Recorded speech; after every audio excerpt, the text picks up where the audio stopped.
is a presentation of Fox Sports. We are Blackmore. We are South.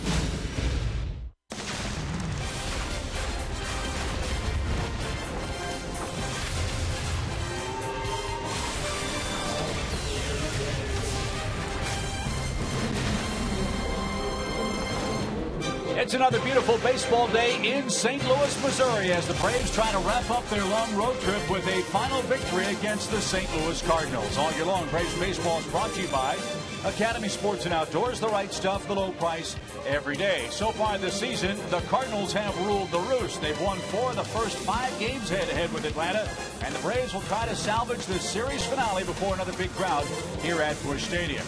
Hopeful of shaking up a slumbering offense, Dan Uggla will be back in the lineup for the Braves today, part of a lineup shakeup as the Braves face Jaime Garcia, a young and talented left-hander for the St. Louis Cardinals. Hi again, friends. Joe and Chip back with you in St. Louis. Got to score some runs. Got to find a way to get Gavin Floyd a lead. Got to find a way to win a ball game today. Well, let's go home on a good note. Yeah. I mean, it's been a rough road trip. Braves have not been scoring any runs. Make everybody feel better by going home to start the homestand with a win today. And they got a couple of things going in their favor. Number one, you got a left-handed pitcher out there. And the Braves' numbers against lefties this year, not bad. 5th in the National League with a .272 batting average.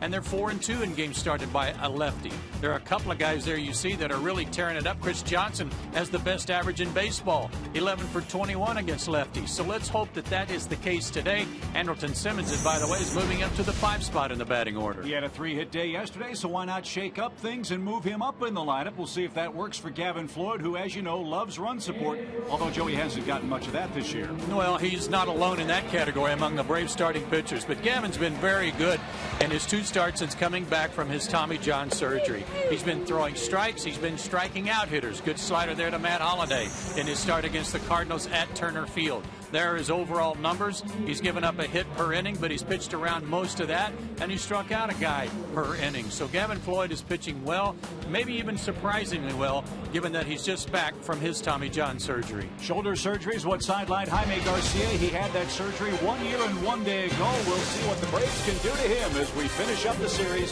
in St. Louis today.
3 of the series between the Braves and the Cardinals. Here in front of the best fans in baseball, Ozzie Smith was the gold standard among shortstops for 15 seasons.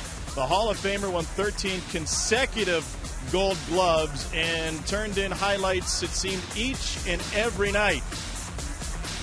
Every play that Ozzie made you go, wow. Now, the Braves have their own startling shortstop who makes fantastic defensive plays, and his bat has been especially good here in St. Louis.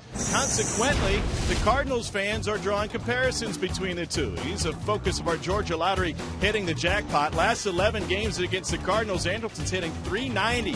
4 driven in, and he scored 4. He's also swinging a hot bat over the last 7 games overall. When I told the Braves shortstop today that he's drawing comparisons to the great Wizard of Oz, he was understandably humble. I watched some highlights. I know he's really, really good. I mean, it's an honor. It's an honor even being thought about being in the same category, so it's pretty cool. He went 3 for 3 yesterday, and as a result, Simmons has been moved up in the lineup to the 5 spot. How popular is Ozzie? Only Fredbird has longer autograph lines here in St. Louis whenever the Wizard returns. We won't return this regular season. It's the final of this 3-game series as the Braves look to salvage a win and continue the search for missing offense. Should be a great pitching matchup today and a bright sunny Sunday in St. Louis.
Here at Busch Stadium in St. Louis, where Braves baseball on Hyundai Sunday is brought to you by your local Hyundai dealer. Joe said it very well. Let's get out of town with a win. Head back to Atlanta for a nice long homestand. And here's the lineup presented by Braves skipper Freddie Gonzalez. A new look to his Toyota starting 9. Dan Uggla is back in the lineup, as we told you. His first start in 9 games dating back to the 6th of May. Gerald Laird is also in the lineup. He's behind the plate. Jordan Schaefer gives B.J. Upton a day off. B.J.'s really been battling the strikeout bug. And Gavin Floyd will pitch and bat ninth as he makes another start for the Braves today. And for Jaime Garcia, you can see that he has pitched very well in this ballpark. He has the 3rd best ERA among any pitcher in this ballpark, and 2.66, not too bad. The thing for Jaime is that he has not pitched in well over a year. He had surgery on his shoulder a year ago yesterday to repair a torn labrum and to clean up a rotator cuff that was a little frayed. So that leads us to his 4 keys to pitching success today. Well, he needs to be under control. Try to control his emotions a little bit. Don't overthrow. Do what he does best, fastball and a good slider. And if he goes 5 innings, I think they will be very happy with him. He is on a pitch count. His next to last rehab start, he got cut short because he got hit in the pitching elbow with a pitch while hitting. So he hasn't gotten the full complement of innings in his rehab work. So his first major league pitch in over a year is on its way to Jason Hayward, who lashes that one foul over by the Braves dugout. And that'll reach the seats for a swinging strike. 66 degrees officially at game time. Well, we have had 3 glorious days in St. Louis as far as the weather is concerned. And not a cloud in the sky again today.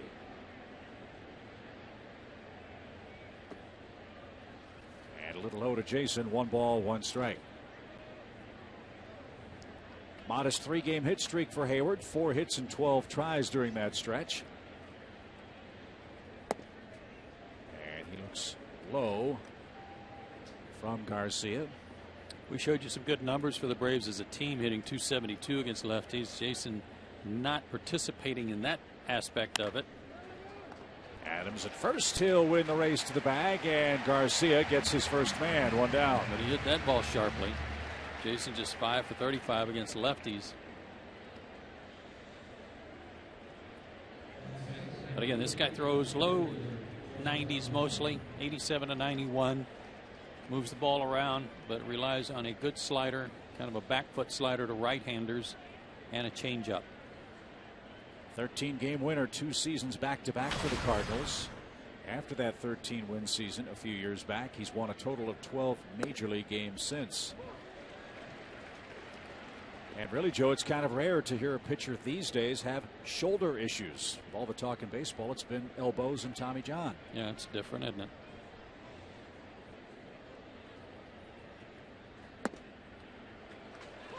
But when he was right, when he first got to the big leagues, Garcia was state of the art for this Cardinal rotation. When they stole him in the draft, too. Got him in the 22nd round back in 2005 out of Mission, Texas.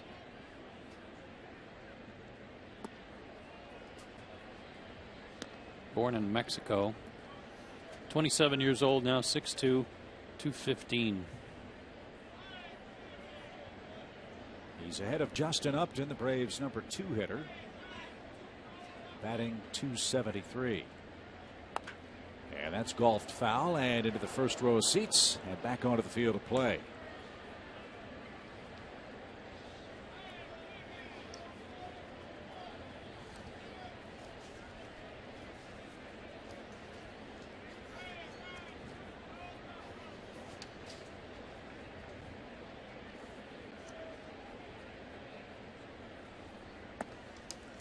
That one off the plate, away from Upton. 2 balls, 2 strikes. It's been a while since the Braves have hit a homer. 4 games, as a matter of fact. See if the Braves can play a long ball today against tough customer Garcia. The pitch is way outside. It's a full count. Yeah, the only homers on this road trip have come from B.J. Upton and Freddie Freeman in San Francisco in the first game of that 3-game series.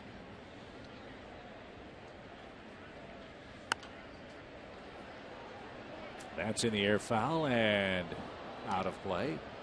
Joe mentioned the pitch count for Garcia. They like to keep him around 95 today for the Cardinals. We mentioned yesterday that Jason Mott was in town and was ready to be activated by this St. Louis club. That's apparently not going to happen today, and there's a reason for that. As Upton scalds one to straightaway center, Borges drifts back and is there and has it. Upton along at bat is retired for out number 2. Because of the fact that they don't know how far Garcia can take the ball today, they want to keep an extra long man in their bullpen. And with the day off tomorrow, they'll evaluate him, they'll evaluate their entire bullpen, and maybe make a change by the time the Diamondbacks get to town on Tuesday. That makes sense. So here's Freddie Freeman. Freddie 1 for 6 in this series and a .301 average for the season.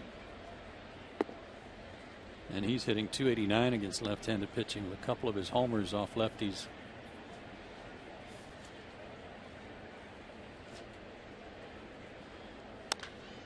There's a drive deep left center field. Holiday goes back. Borges goes back, and that one's going to go. Freddie Freeman, an opposite field home run.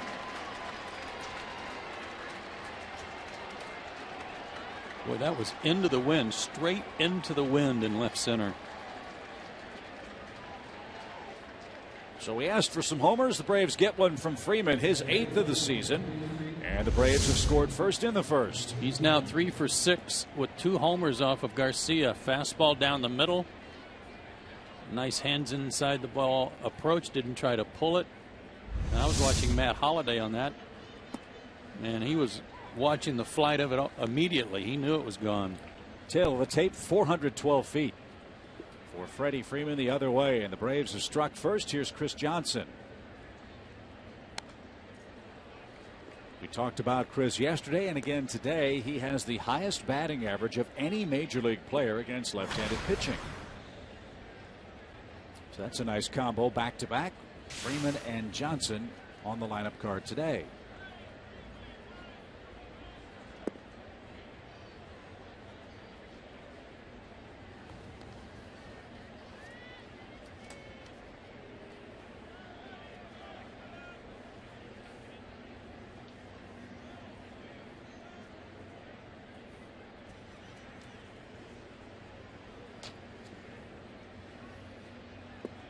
And a swing and a miss retires Johnson and Atlanta in the first. Freddie Freeman with a 2-out solo homer gives the Braves their first lead of the day.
A Freeman homer gives the Braves a 1-0 lead here in the bottom of the first inning. Gavin Floyd to the mound.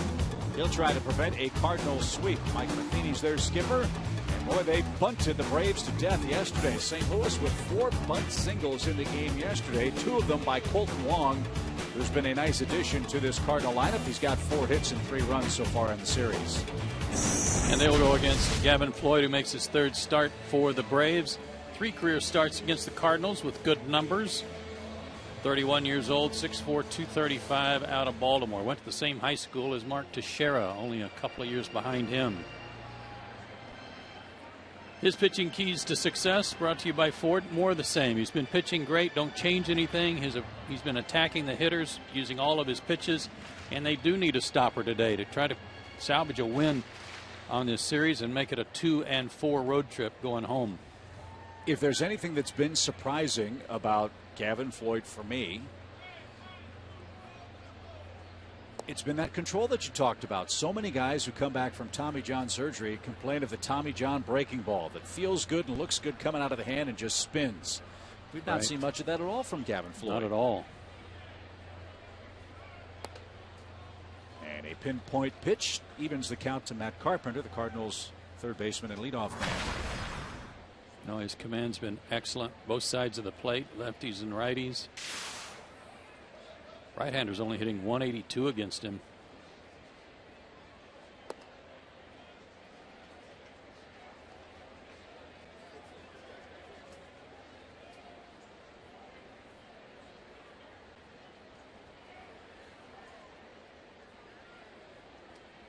2 balls and a strike.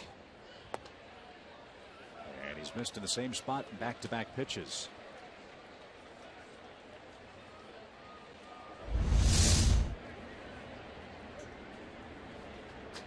Sherwin-Williams painting the corners. He nipped that low and away corner and didn't get the call from Eric Cooper.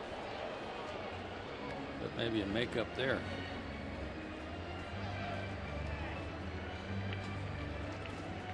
So a full count for Carpenter.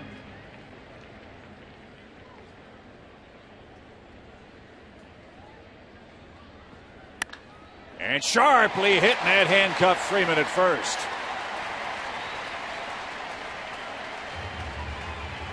That's a couple of times in this series where Freddie's been late in reacting on plays at first base. Again, that thing was whistled his way in a big hurry. Yeah, it took a bite out of him too. As he was going to the backhand, it may have caught him on the outside of the left wrist.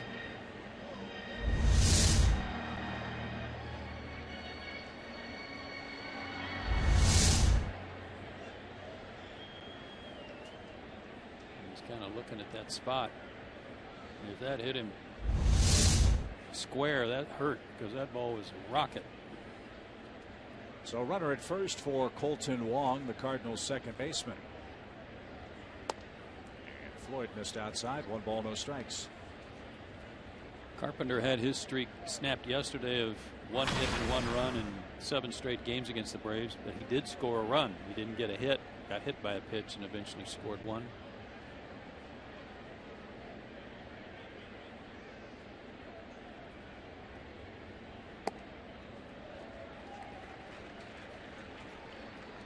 Now 2 balls, no strikes. This is a Cardinal offense that is not particularly powerful, at least not yet. They've hit just 23 home runs. But they try to do to opponents what they did to the Braves yesterday.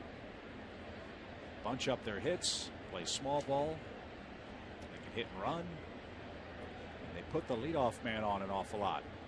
In fact, the Cardinals have had their first batter aboard against Braves pitching in 7 of the last 8 innings in this series. Including the first today. And ultimately he's going to get something started. He's going to get a rally going at some point. Can't have a double play get you out of every one of those opportunities. Dangerous pitch, 3-0, and nowhere near. Wong walks after the leadoff hit. So here come the Cardinals, first and second, nobody out, and Matt Holliday's the hitter. This has also been an issue for the Braves. When they have scored and taken the lead, they haven't been able to hold off the other team in the bottom half of the inning.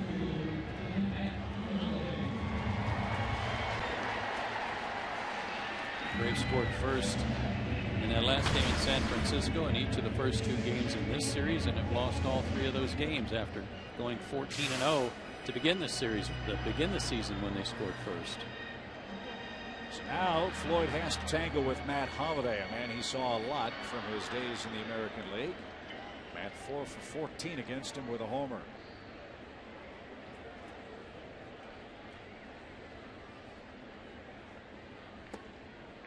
And that's high and inside. 1 ball, no strikes. Time for our Academy Sports and Outdoors leaderboard. Active leaders career-wise against the Braves. Matt Holliday 3rd behind Ramirez and Pujols. They've got 5 guys in their lineup today with career averages higher than 300 against Atlanta.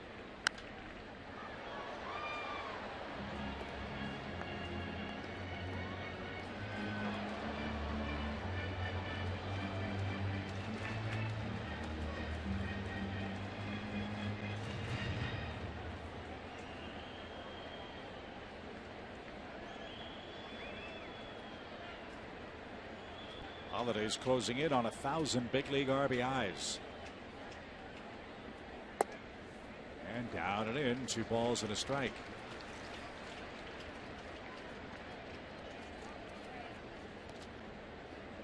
He picked up number 990 here Friday night.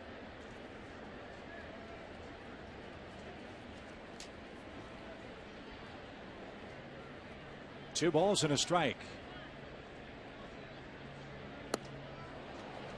There's a good pitch, even count. Holliday's another one of those guys, although it was with a different organization, that dropped in the draft to seventh round. Rockies took him in the 7th round because he was already committed to go to Oklahoma State to play quarterback. Was an all-state football player in Oklahoma, but they somehow persuaded him to play baseball. Little squibber back to the mound. Floyd will have one play. That's as good as sacrifice. Holiday moves Carpenter to third. Wong to second with a comebacker. And there's out number 1 for Alan Craig. No play to get a double play started there because, first of all, it was not hit hard enough. He had to come in and get it, and he was also a little off balance. Gavin lost his balance on his follow through to come get this baseball. That might have sped it up a little bit, but wise thing to do, get the one out. Alan Craig's bat is starting to heat up. He has 4 hits in this series. He scored twice and has knocked in 2 runs. He's been one of the best hitters with runners in scoring position the last 2 years for St. Louis, but hasn't heated up there yet this year. Floyd hopes that continues with 1 out here. And a fly ball foul to the right side. Strike 1 to right fielder Alan Craig.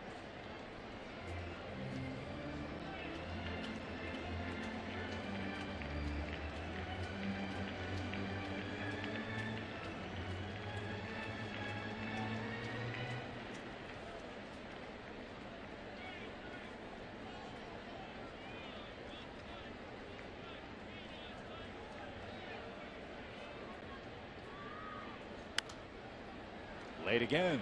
0-2.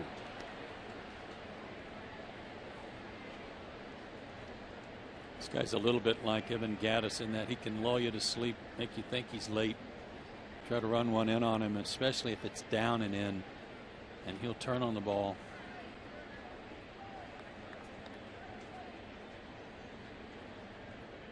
But generally speaking, he likes the baseball away from him.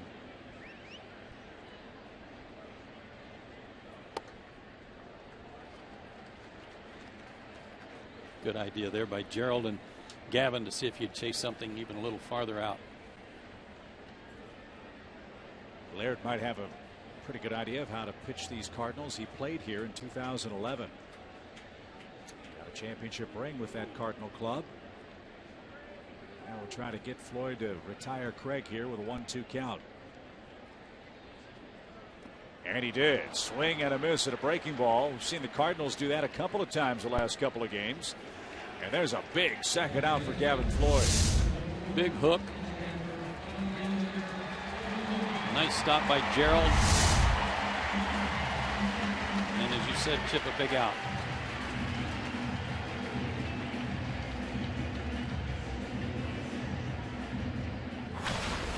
But not an easy man to retire here. Yadier Molina, the Cardinal catcher.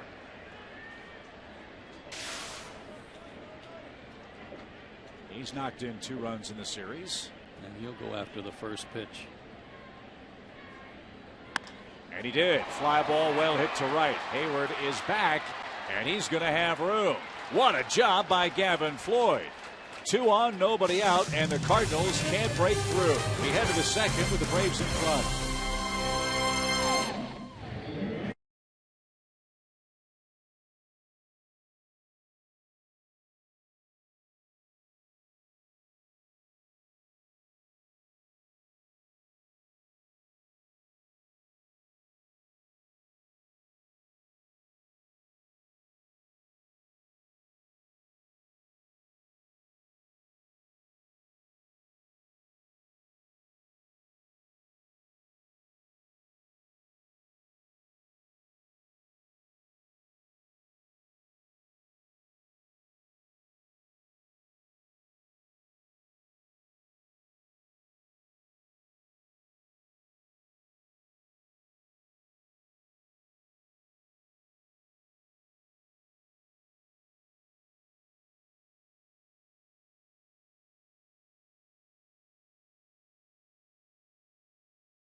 This year, the Braves have great family events all summer long, like Georgia Lottery Friday night fireworks. Kids run the bases on Sundays, post-game concerts, bobblehead giveaways, and more. Check out all the Braves promotions and ticket deals at Braves.com/ticket specials today. And this coming Monday night, in other words, tomorrow, we hope it'll be Beat the Brewers night, as Milwaukee's coming to town for the start of a long homestand for the Braves. Mike Minor against Willie Peralta. But still some work to be done in St. Louis today as hot-hitting Andrelton Simmons leads off. A 3-hit game yesterday, 4 hits in the series, and he's moved up to the 5th spot on the lineup card.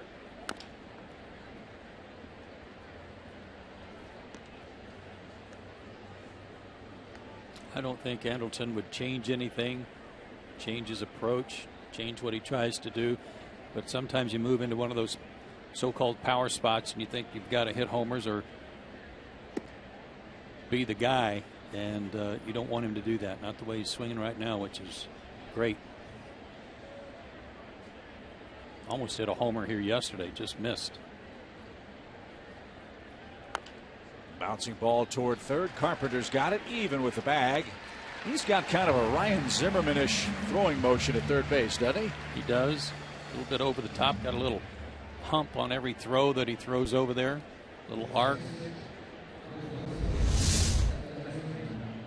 This was an easy play. But yeah, not a real loose arm action at all. But it works.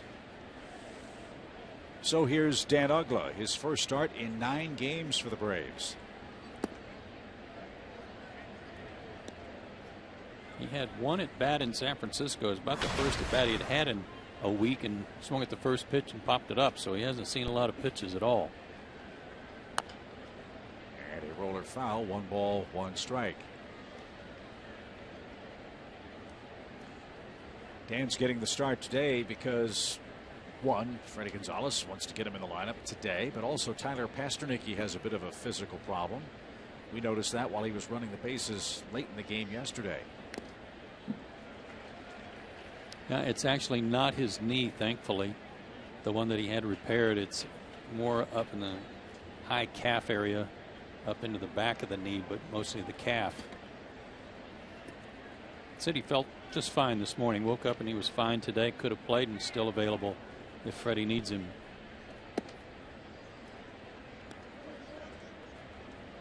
Two balls, 2 strikes for Dan Uggla.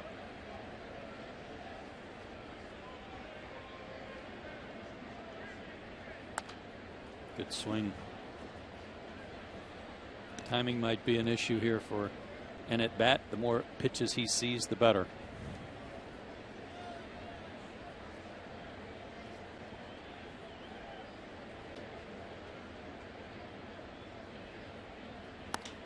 High fly ball toward left. Holiday broke back, now comes in and camps out beneath and makes the play for the second out.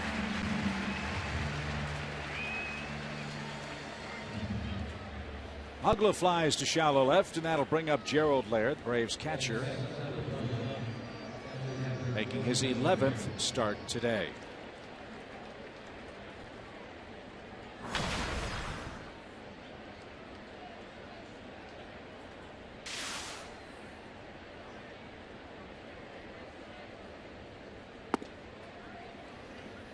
Saw his wife and kids in the hotel lobby this morning, and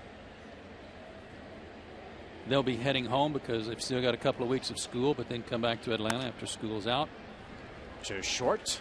Peralta gets Laird and Garcia, a 1-2-3, top of the second inning.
Atlanta Braves baseball is presented by AT&T Uverse, Delta Airlines, and Ford.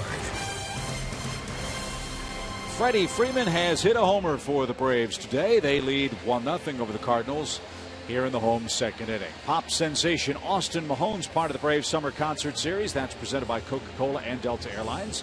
June 3rd, stay after the game for a free post-game concert. There are limited VIP field passes available too.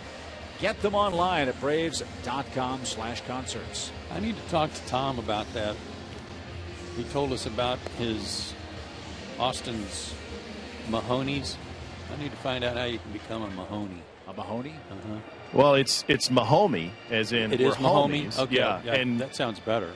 You're welcome to come to the concert with me and my daughter Elizabeth. We're going to be Mahomies that night, Tuesday night. All right. Find out what it's all about. As Matt Adams leads off for St. Louis.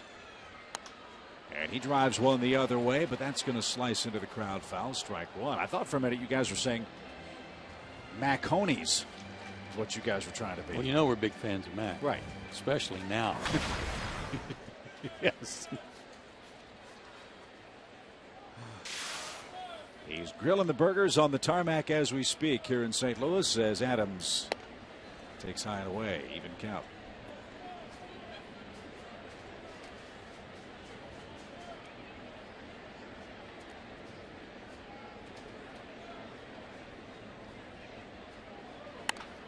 That's drilled down the right field line. That ball is off the fence.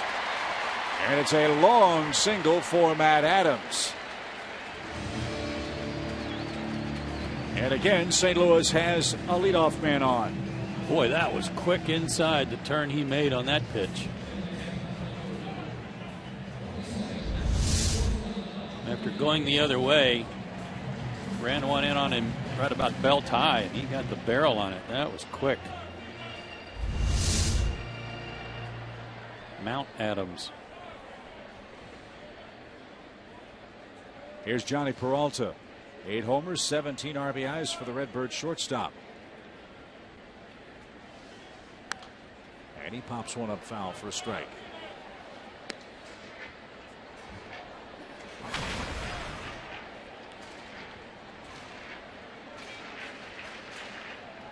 His average has taken a little bit of a dive lately. It's dropped to the 7th spot on the order. 1 for 6 in this series. He takes a big cut, though.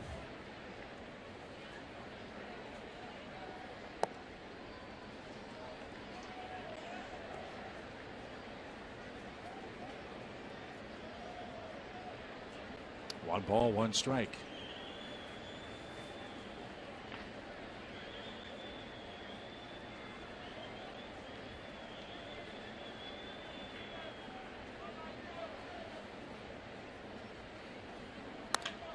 Toward third. Chris has it. Ugla the turn at second. High throw, but Freeman able to get back to the bag in time. And Peralta hits into a 5-4-3 double play. That was a slick play by Chris because he got it over to Ugla so quickly. Ball was hit sharply to him, and he didn't waste any time at all getting it over to second base. Second basemen appreciate that, especially when you got a big moose bearing down on you like Adams, who may have been the reason he had to throw high to get it over him. Peter Borges with the bases empty. Lashes the first pitch down the right field line. Long run Hayward over near the stands and no play. Strike one to Borges. Floyd would love to get the Cardinals outfielder here and start the third inning with Jaime Garcia. The Cardinals pitcher waits on deck.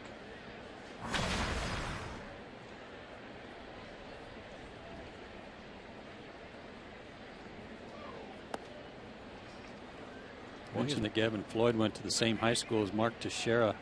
Gavin's older brother actually played with Mark. They were seniors when he was a freshman.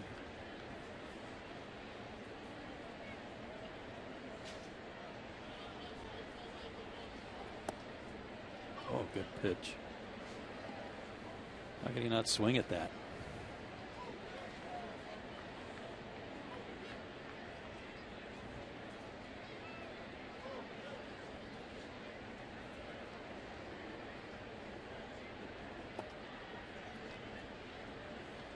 Now 2 balls, 2 strikes.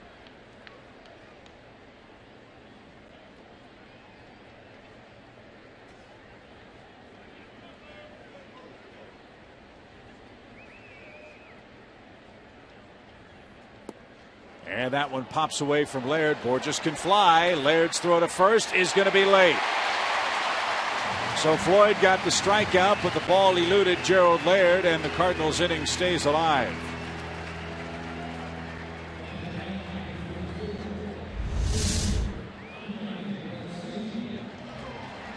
Gerald just boxed that one. Anybody else, just about anybody else in their lineup, Gerald's able to recover and throw him out, but not Borges. That's a strikeout and a passed ball. So the inning will continue. At the very least, the Cardinals clear the pitcher in the second.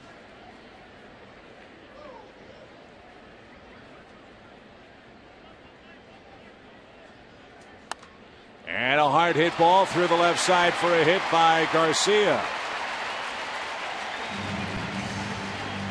So again, the Cardinals have 2 men aboard, this time in the second inning and with 2 outs. Garcia's not a bad hitting pitcher. I wouldn't have expected him to step in there his first at bat since coming back from the disabled list and go the other way for a base knock, but he's got a couple of home runs in his career.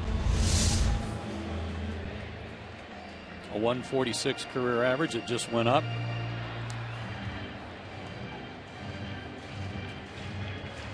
Tell you what, the Cardinals, they do this to you all the time. They get a mistake like the pass ball, and all of a sudden they turn it into something. And you got to make a good pitch, and you're dealing with a guy who makes good contact. They just peck away at you. And now Carpenter hits, and that one short hopped into the glove of Gerald Laird. Carpenter, a .314 hitter this year with runners in scoring position. He singled to start the game and was left stranded at third base in the first inning.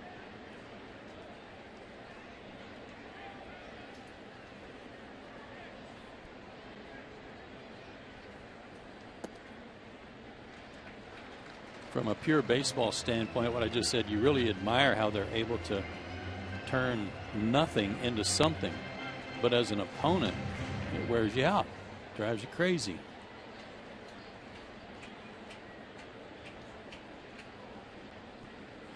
Dangerous pitch for Carpenter, 2-0. And now 3 balls, no strikes. Would Mike Matheny turn Carpenter loose? 3-0. Got the kid Colton Wong waiting on deck.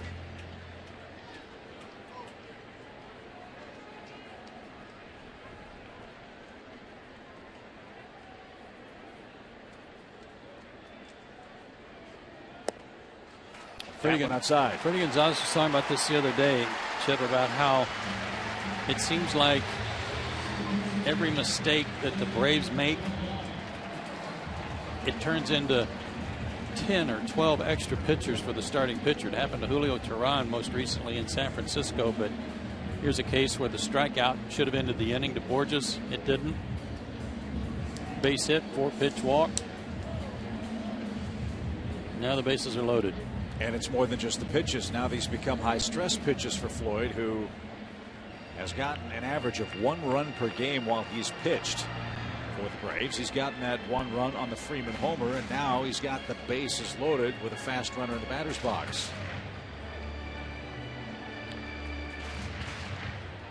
St. Louis stranded 2 in the opening inning. They got a leadoff single here in the second. The Braves turned a double play. A strikeout, pass ball, single, and walk loads him up for Wong.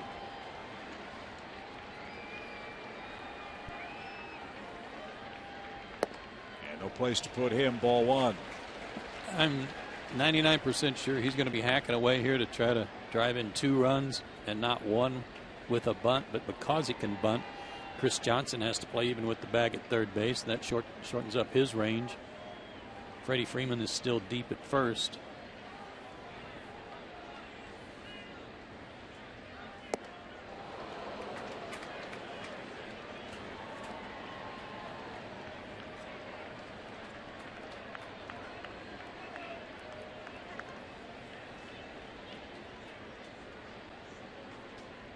I like that bottom number better.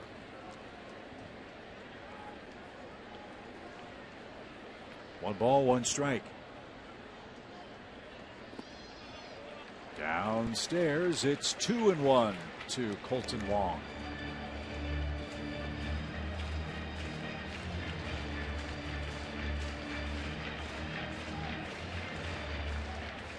So what have you got the most confidence in outside your fastball right here? Look at your curveball, throw it, or change up, throw it. If it goes to 3-1, then you got to throw the fastball, but not here. Line drive down the left field line, fair ball. 1 run scores.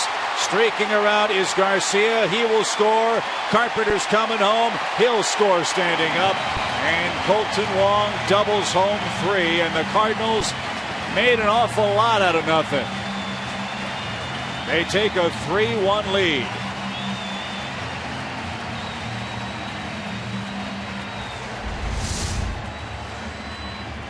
Fastball up and away, and he went with it. And the carom got away from Justin Upton.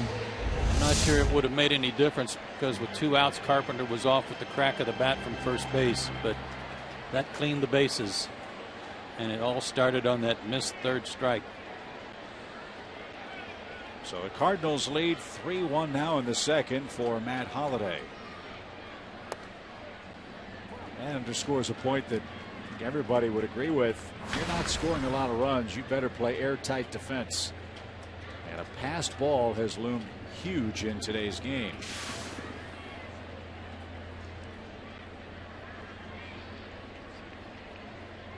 So Wong now with 8 RBIs. And the pitch is now really beginning to pile up for Gavin Floyd.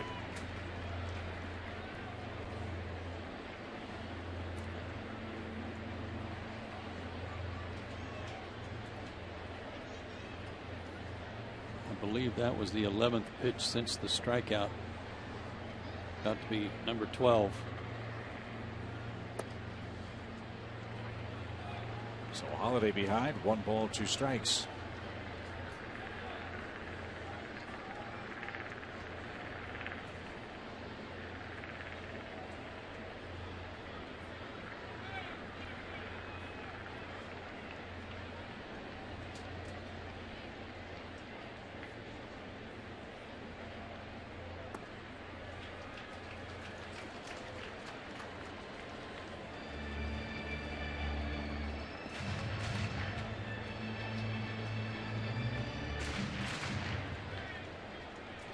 Got a base open if you need it. Holliday with good numbers, although he hit a comebacker his first time up.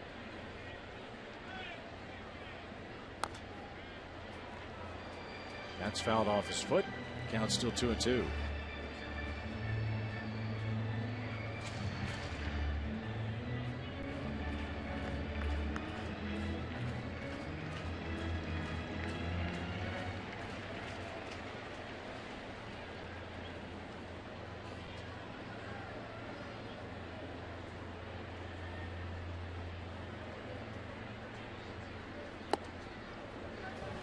Another deep count. Did it hit him? Yeah, it was going to be ball 3. Instead, Holliday gets hit by a pitch inside, and it'll be Alan Craig. 2 on, 2 out, 3 in for St. Louis. Joe, before that pitch to Kolten Wong, you encouraged Gavin Floyd to go with anything but the fastball, but here's one of the issues for him. He picked up a changeup in the offseason while recovering from Tommy John, but it's still a pitch in progress. In fact, Gerald Laird told me a couple of days ago that while he works with Floyd on the changeup, he doesn't have confidence to call for it very often in the game and would very rarely, if never, call for it in a high leverage situation, which certainly limits what Gavin can do in situations like this. Especially if it's only, as a hitter, you eliminate it and only think about 2 pitches. But Wong got a fastball up that he could track easily, up and away, and did a nice job of going with it.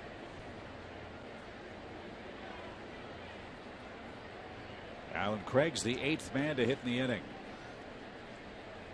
3 runs on 4 Cardinal hits.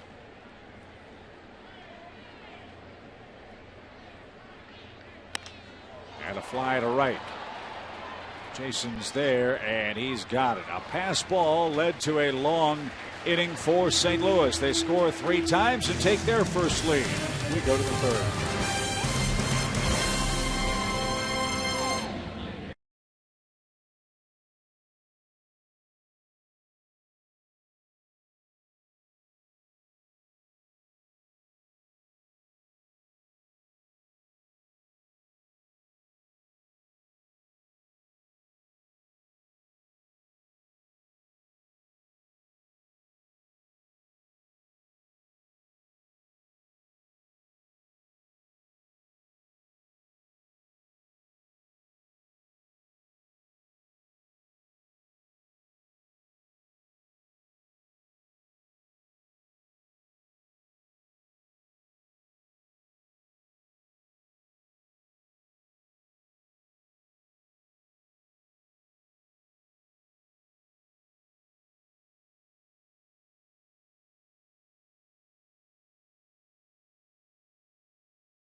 Hyundai dealer. Atlanta took another lead in the series against the Redbirds, but St. Louis has come flying back with 3 runs of their own in the second inning. And now Jaime Garcia enjoys a 2-run advantage with the bottom part of the Braves batting order coming up here in the third inning.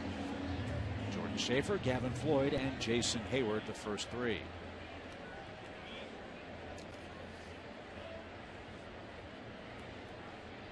Not much playing time for Jordan Schaefer. 24 at bats, covering 26 games for the Braves.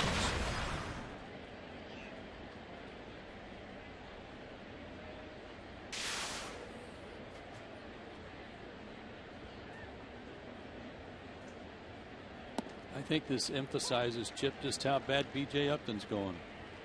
When you take him out of a game or rest him one day against a left-handed pitcher and put in a left-handed center fielder.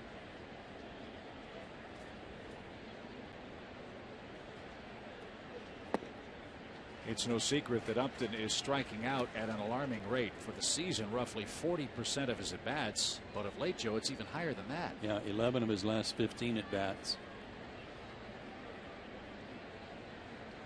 25 out of his last 45.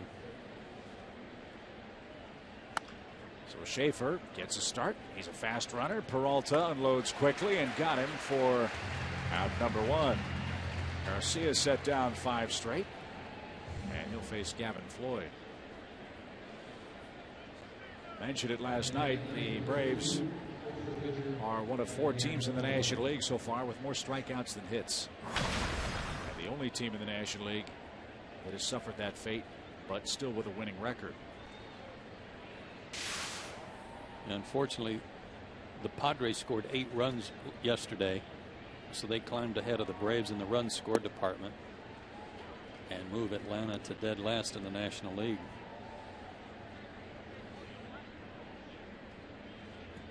Gavin Floyd down a strike. And down 0-2. And I said National League, make that Major Leagues.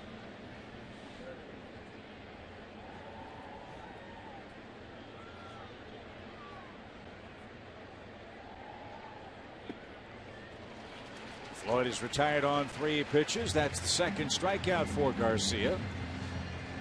And now he'll go back to the top of the order. Braves have scored 2 runs or less now in 19 of their first 41 games. Pitching, though, still first in runs allowed. Fewer than anyone. Tigers are second. Pitching is still there. The winning percentage is dwindling because the offense is not there.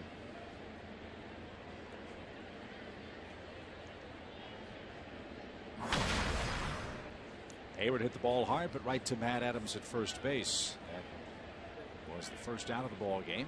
And now Garcia beginning to roll. Is ahead 0-1.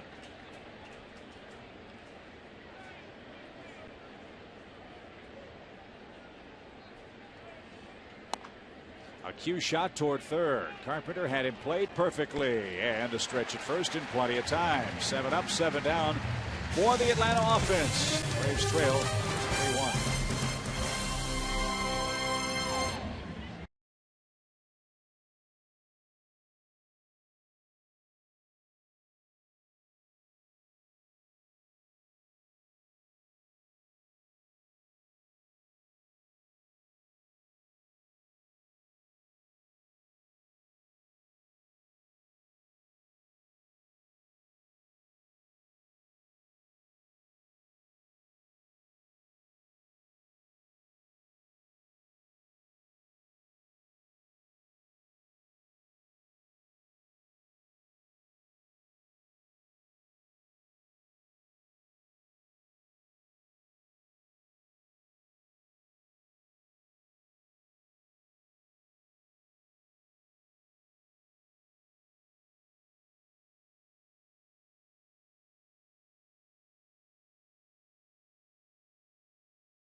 Ballpark priority list today. This gives fans who are not current season ticket holders access to buy season tickets for the new Braves ballpark when it opens for the 2017 season.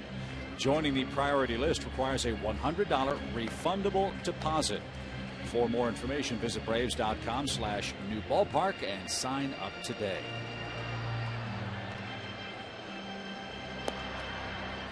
We're in the Cardinals' new ballpark, beautiful Busch Stadium in downtown St. Louis. If you haven't seen this ballpark yet this season and are joining us for the first time today, you see that shot right there where it says Cardinals Nation. Yeah, right there. That is beautiful. Ballpark Village. You know what that's done to me, Chip, is it's brought everything in closer. It makes everything feel very Coliseum-like almost, because there's so many different places to sit and watch the game. And even though that's literally across the street, it makes it look like and feel like it's right in here next to the stadium. Brought everything in close. Yeah, they've got the rooftops. They've got the Cardinals Hall of Fame. They've got the Budweiser Brew House out there. As Molina drives one toward right, and in the corner, that is a foul ball. And what the Cardinals have done with the ballpark village, Joe, is what I believe the Braves are trying to do with their new ballpark. That is an entertainment area that's open 24/7 and every day of the week, even when the Cardinals are out of town. And when they're in town, as we found out this weekend, that is a very popular destination spot. A lot of action. And a lot of choices to eat and entertain yourself over there. 0-2 for Molina. And a good breaking ball by Floyd gets him. And there's a good start to the St. Louis third. 1 out. That looked like a good hook. Yep. Beauty. Here's Adams. Matt singled in the second, was erased on the Peralta double play.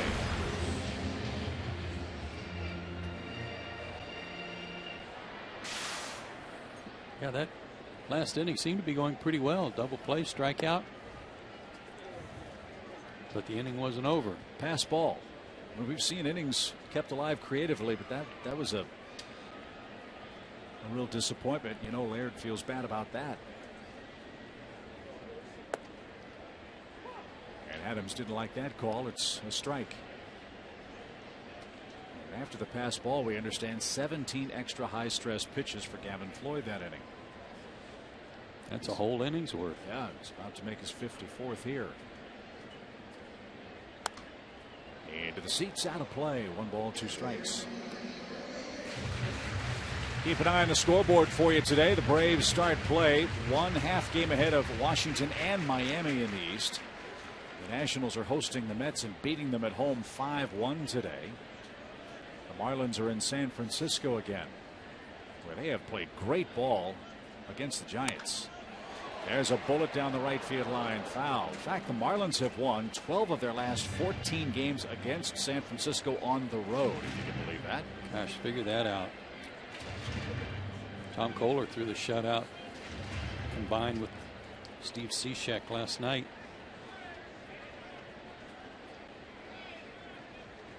Their 6th win on the road.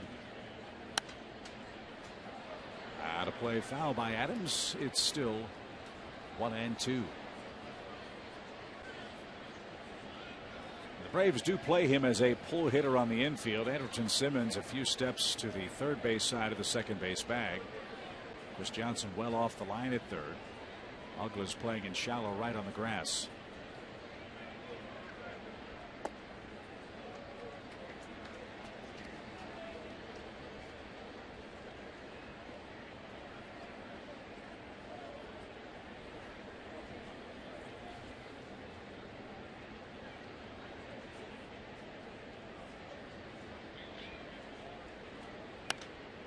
Popped up.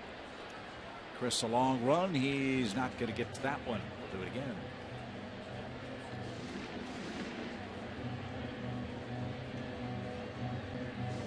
Just past the top of the hour in St. Louis, where the Braves and Cardinals finish up their season series today. With Joe Simpson and Tom Hartship carry with you 3-1 Cardinals. And Adams is down on strikes. Back-to-back punch-outs for Gavin Floyd, who's had a good fastball today. Let's take a look at that pitch. I was wondering if that could have been a change-up. No, fastball.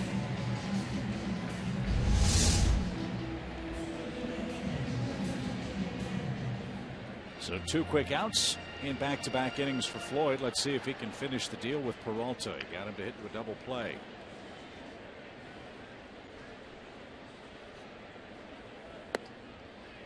It's taken high. 1 ball, no strikes.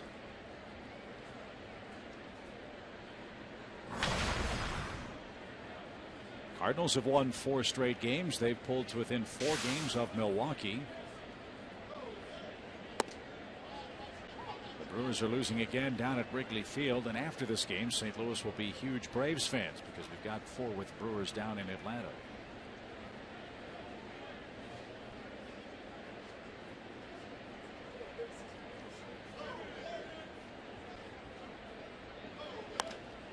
Mile high pop. Right side of the diamond, and Uggla shields his eyes, and he makes the play. And Floyd does have a 1-2-3 inning, his first on the day.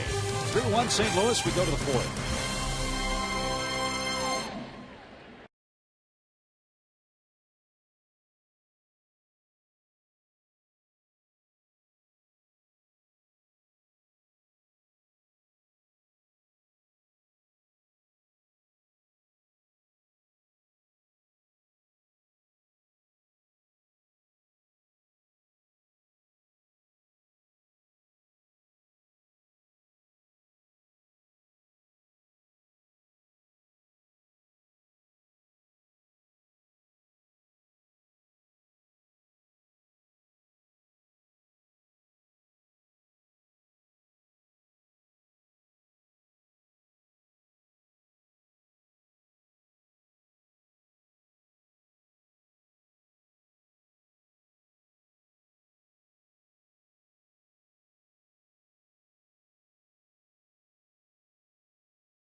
Cardinals lead 3-1. First start of the season for left-hander Jaime Garcia, and he's our subject of the AT&T Universe trivia question. He won 13 games in 2010 and 11. Who was the last Cardinals lefty to win 15 games or more in a season?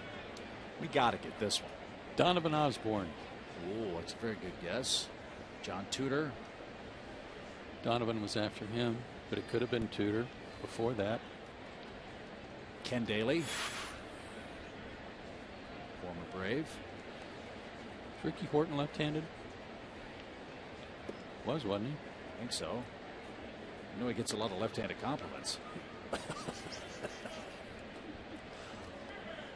Ricky's a great guy. He's working the Cardinal television broadcast today with Dan McLaughlin. As Justin Upton bats and unloads. Watch how far that baby's going to go. Past Big Mac land into straightaway left.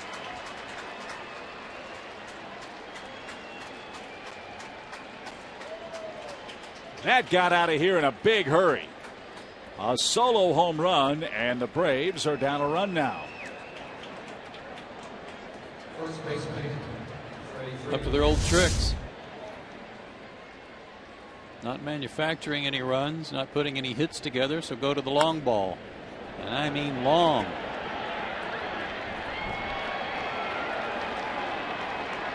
And who's got bragging rights on the tail of the tape today for the Braves? Freeman's homer was 412 feet. That's got to be a lot longer than that one. I would think so. Just to the left of the main grandstands next to Big Mac land, up on the concourse. And now Freeman gets hit by a pitch. Painful day for Freeman. A hot shot off his wrist while fielding his position. Now he gets hit in the back. And after he and Upton have homered, this one hit him right in the number 5. I'd have gotten him right in the shoulder blade too. He's hurting.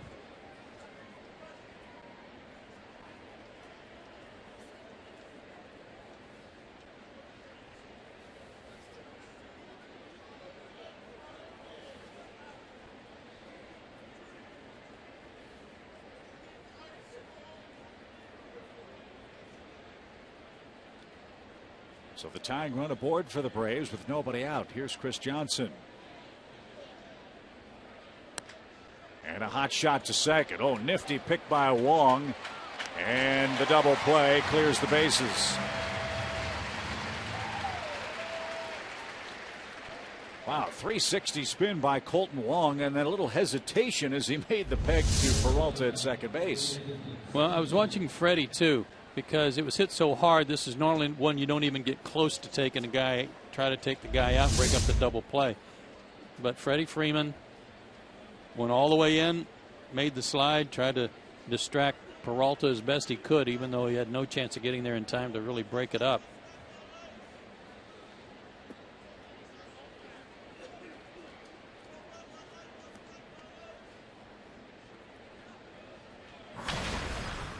So the tail of the tape on the Upton homer, 428 feet.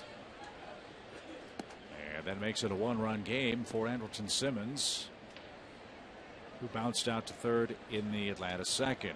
3-2 game now here in St. Louis.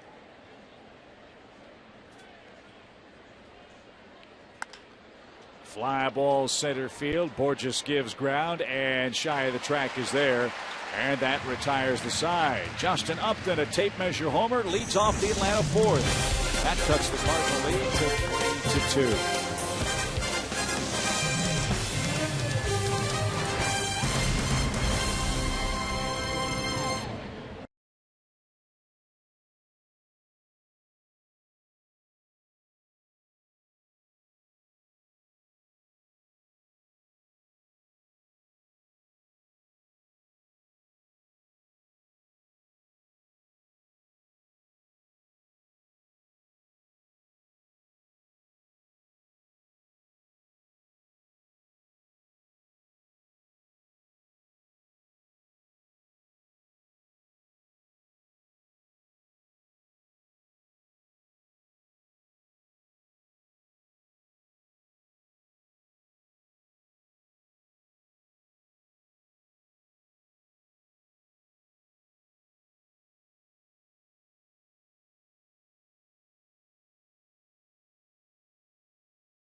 the year, cuts the lead to 1 in St. Louis. Now it's time for you to tweet your photo using hashtag SouthFanPhoto for a chance to have it shown in an upcoming broadcast. That's brought to you by AT&T. Our last visit to St. Louis this year. Freddie Freeman can't wait to get out of town. He's already been beaten up with baseball today. If that spot that he was plunked is like right on the shoulder blade or on the back where the shoulder blade then rubs near it. Look at that. He's actually rubbing like he's got maybe a nerve irritation or something. Peter Borges swings and misses. I was going to ask you, when you get hit in that spot, does your arm go numb when you get drilled like that? I think his might have, the way he was bent over at first base when he reached the bag. But it can also really stiffen up, tighten up. Fly ball toward right. Hayward, roundabout route, got there and made a fine running catch. 5 straight retired by Gavin Floyd. Good start to the home fourth. It's his throwing arm too, and it's almost like he's trying to get some feeling back in his right arm.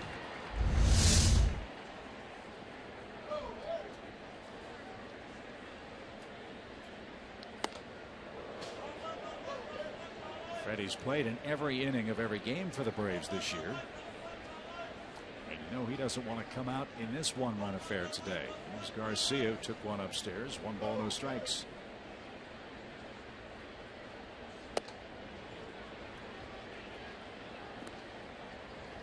Floyd's trying to crowd him because Garcia singled the other way in his first at bat of the year.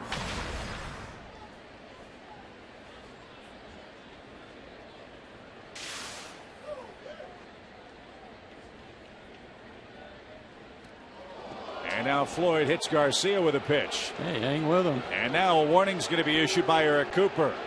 Floyd pitched inside with the first and missed him, and then got Garcia over the inside corner. And Gerald Laird walks him down the first base line and stays on the infield grass. Well, there's another guy down there at first. I'd be happy to oblige him if Garcia wanted to do something. Gavin Floyd's old school. Been around a long time. This is 8th year in the big leagues. On the ribs.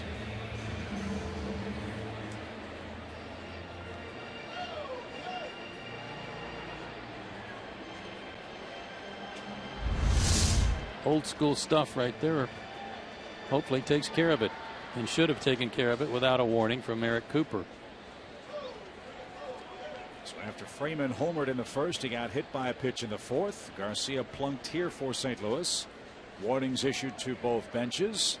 And now Matt Carpenter bats. He's been on base twice and has scored once.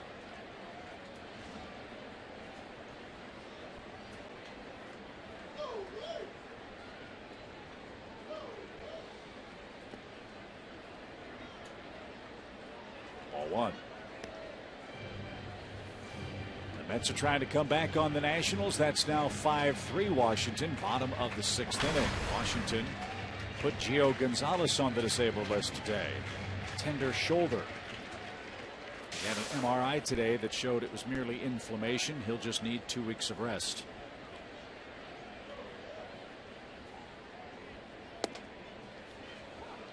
And that caught a corner, even count.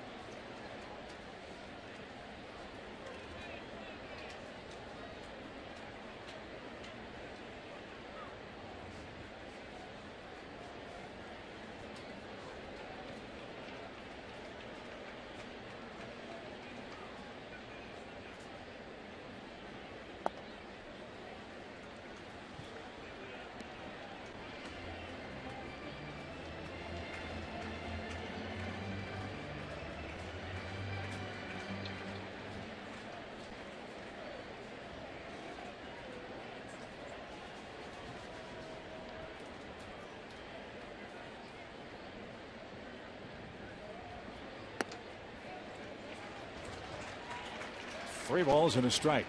I can't tell you how much Gavin Floyd plunking their pitcher will be appreciated in the dugout. If not by a bunch of young players, by a bunch of veteran coaches who know how the game's supposed to be played.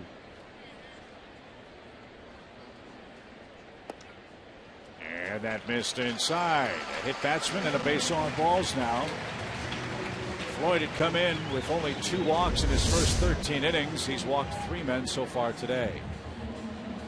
And again, not getting the borderline calls that should have been called a strike there on Sherwin-Williams painting the corners. He's doing just that.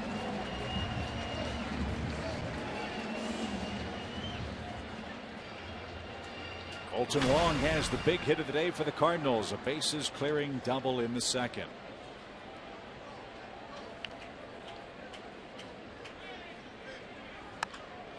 Sharply hit. Tricky play for Simmons, and a high throw to first by Dan Uggla, and that's a double play. Beautifully turned on a tricky hop for Simmons, and the Cardinals are done in the 4th inning. 3-2 your score. Braves have Dan Uggla coming up to start the 5th.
It's time A. Garcia. With that in mind, it's time for our cold hard facts, brought to you by Frost Brewed Coors Light. Yeah, and these are cold and they are hard facts, but they are the truth. Since April 29th, their ranks, record-wise and offensive-wise, well, you can read. Not good. A couple of home runs today, though. I have 2 runs on the board. If that's what it takes to get back going on the offensive side with the long ball, then hopefully there's more to come. Dan Uggla starts things off for Atlanta as Garcia goes to work. Now, before he threw his first pitch warming up, Eric Cooper went to the mound just to remind Garcia that warnings were issued to both benches. So if he thinks at all about maybe plunking Gavin Floyd, if the pitcher comes up here in the inning, he would be subject to ejection.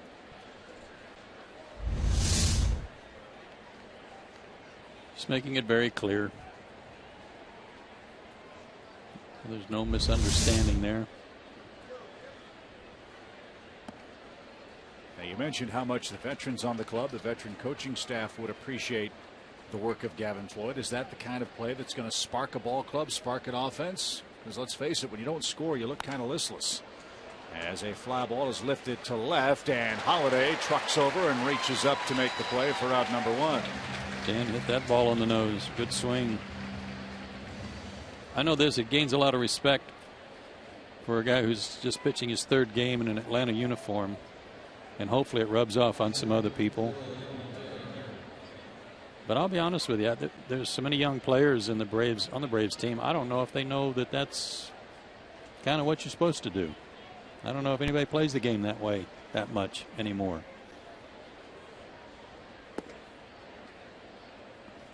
And if that is an insult to some of those young players, then I hope I have insulted them, because they can come up and tell me, what are you talking about? Because I don't know how many guys play that way anymore.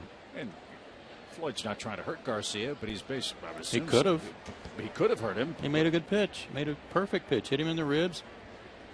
He just hit the Braves' best hitter. But that's my point. You hit one of ours, we're going to take care of business. I mean, that was the Tony La Russa way. Yeah, it's all square now. Yeah.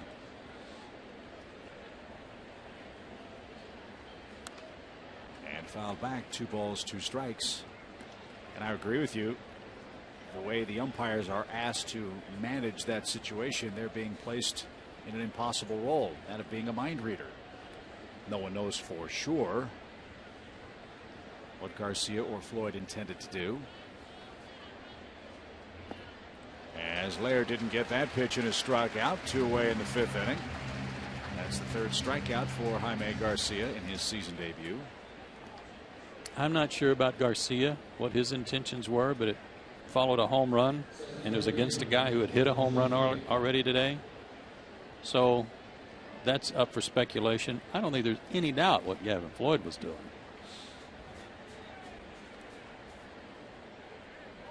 Schaefer grounded out his first time up. He's 0 for his last 14. A rare start for Jordan in the outfield today. 25 at bats now in 27 games. And he went around and is down a strike.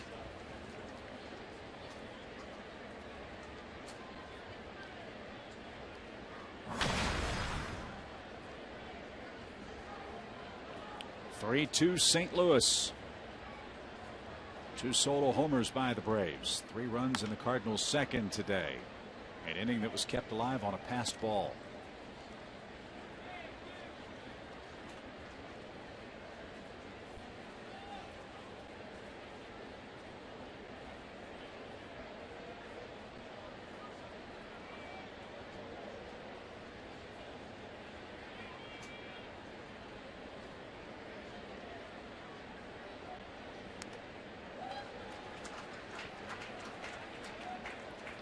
Jordan got just enough of that pitch to stay alive. It's still 0-2. This is a tough spot for Jordan. I mean, he's not getting many at bats, maybe one every once in a while after going in for defense. That's hard to stay sharp.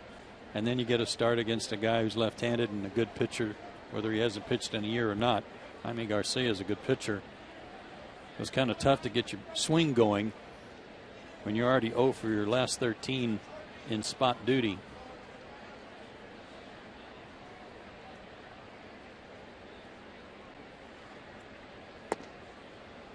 Just missed. Peralta thought that might have been a 3rd strike. Instead, it's 1-2.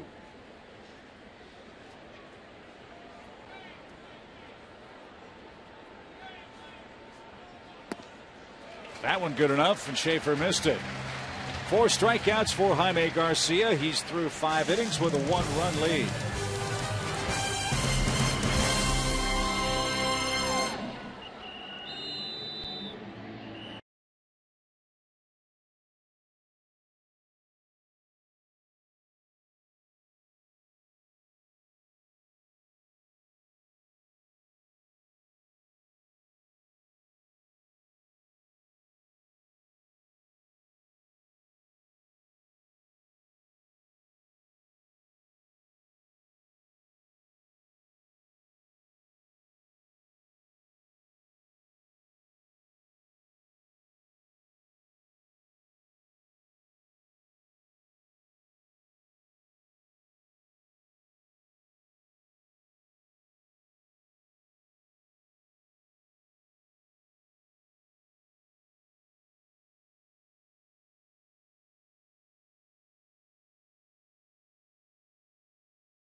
He's a guy that manager Freddie Gonzalez expects to be in the lineup each and every day.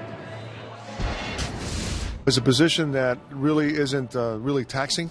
You know, it's not like you're playing center field and you're going gap to gap or catching every day. It's a position that you could get away with Freeman, and we've had some off days here and there where I could see him playing 162. You know, and he likes to play.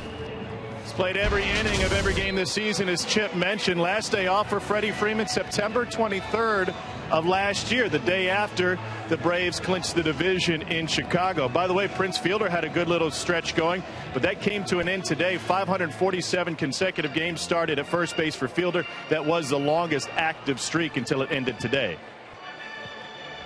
And apparently that neck was really bothering Prince Fielder. He was not up to his usual tricks with the Texas Rangers. Remember, they got him from the Tigers. And so that Texas club, which has been ravaged by injury, has to deal with Prince Fielder's neck problems now. Yeah, they have pitchers going down left and right. So Matt Holliday goes to work for St. Louis in the 5th, and he jumps on the first pitch and drives it into left field. Another Cardinal leadoff man aboard. Holliday a clean single. He got something down and in the middle of the plate.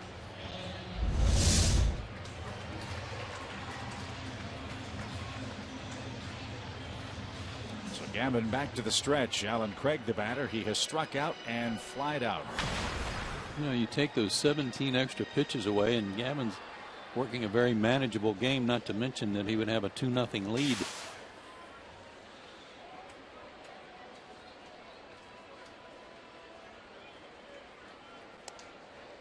That's inside. 1 ball, no strikes.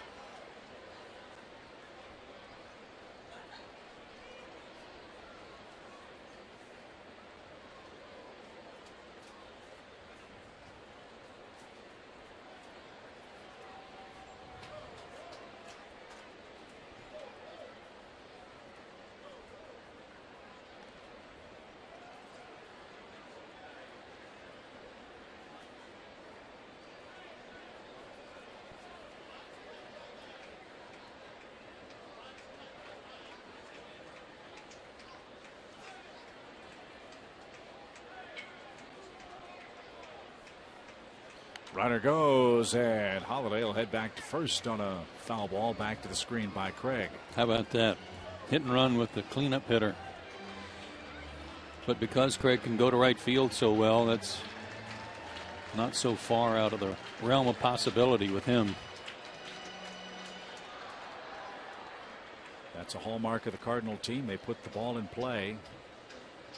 Cardinals are averaging a little more than 7 strikeouts offensively per game.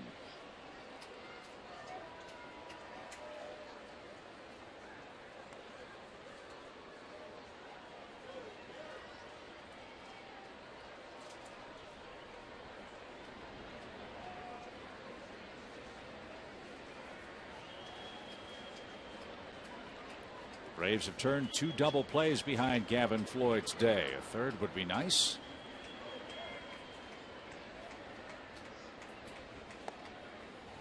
And the breaker missed inside. 2-1 now.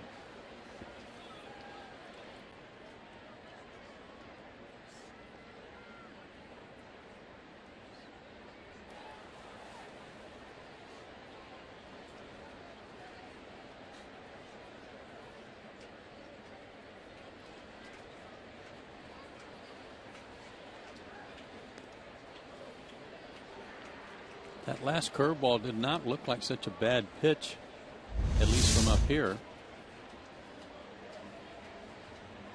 But Gerald was set up more outside, and the pitch came inside.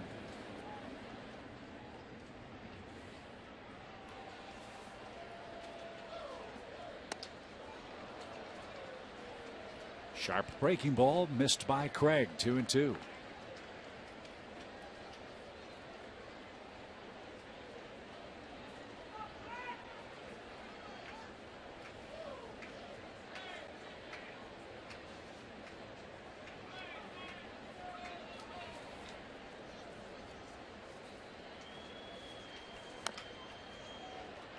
And we'll do it again. Always fun on a Sunday afternoon to talk about the batting leaders in our league. Troy Tulowitzki's hitting .400, folks. 53 points better than Chase Utley for second place in the National League batting race. You know what he's hitting at home? .603. Wow. Here's Tulowitzki for the Rockies. He'll be in town over the weekend. And he and Giancarlo Stanton tied for the league lead in homers, each with 12. And a bouncing ball that is foul at first. Stanton leads the league with 43 RBIs for the Marlins. Yusel Puig second, Tulowitzki third. And those are the leaders overall in all of Major League Baseball. And Seth Smith has got the Padres rolling. But Black's ball club now just 2 games under .500 at 21-23 after an awful start. They lost Andrew Kashner to the DL. He's got a bad elbow. The pitch is bounced slowly to short. Simmons will flip to Uggla for one, and another high throw, and Freeman didn't get the toe down this time. And Craig called safe at first. Freddie Gonzalez might come out and ask for a review. Let's see. You might want to ask Freddie first if he got the bag.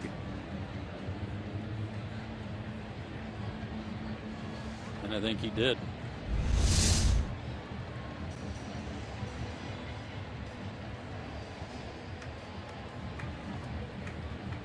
Looked like the base moved.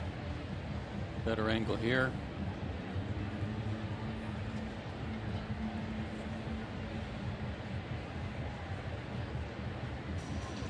And Freddie Gonzalez, I believe, is going to challenge the call. And if I'm not mistaken, the Braves manager is a perfect 5 for 5 in his challenges this year.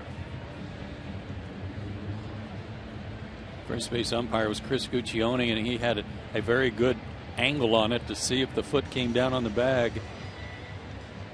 Our replays looked like, especially the first one, looked like you saw the base move a little bit. And as we always tell you, it has to be clear and convincing evidence to overturn the call.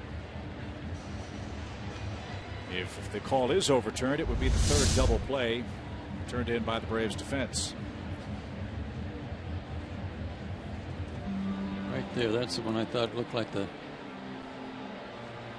cushiony part of the base moved.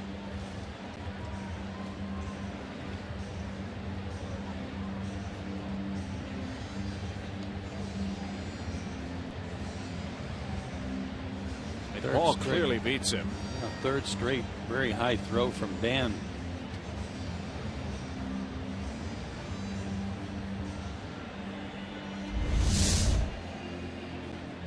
So the call in the field was safe at first base. The Braves are challenging that call by Chris Guccione.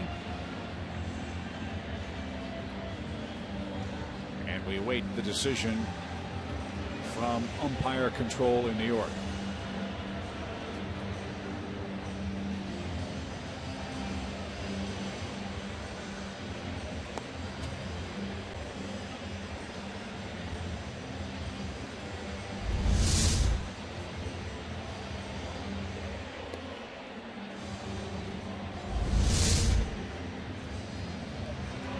Apparently there was not enough evidence to overturn the call on the field, so the call stands. It'll be a force out at second base. The high throw pulled Freeman off the bag, and Craig's aboard with one out. And that'll be the last review for Freddie. And the first time this year that Gonzalez has lost a replay challenge. A minute 42 seconds to confirm the call at first. Here's Molina, man aboard, one out. And he jumps on the first pitch and drives it toward Upton in left, and he can't get it. He trapped it. Around second, heading for third is Craig, and he's going to make it safely.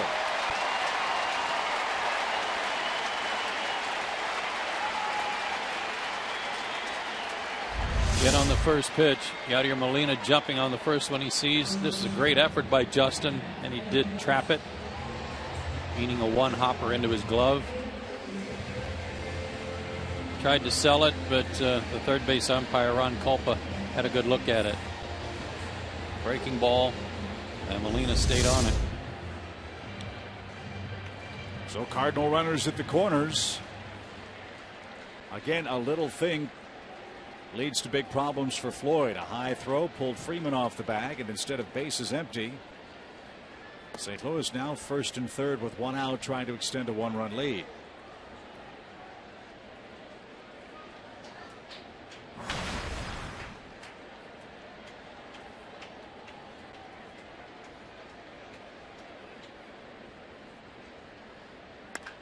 In the air to center. Schaefer will drift back, and he's got room. There's the catch. Craig will tag, and he will come home and score the fourth Cardinal run on a sac fly.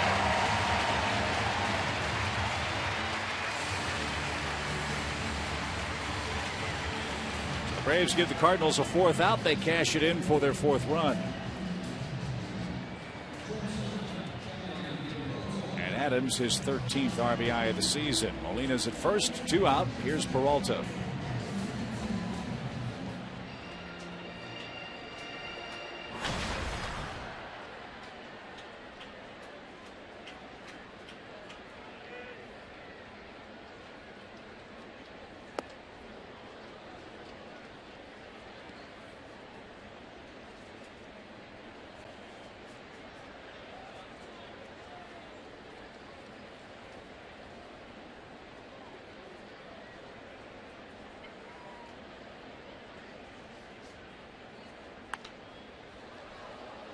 Good rip foul. 0-2.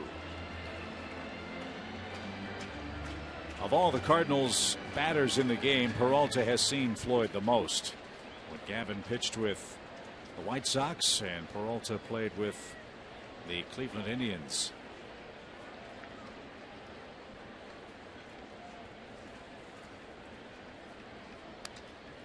And right off the end of the bat and back to the screen. Boy, his top end comes off the bat early. He gets the barrel out there in front, but becomes a pretty much a one-handed swing after that.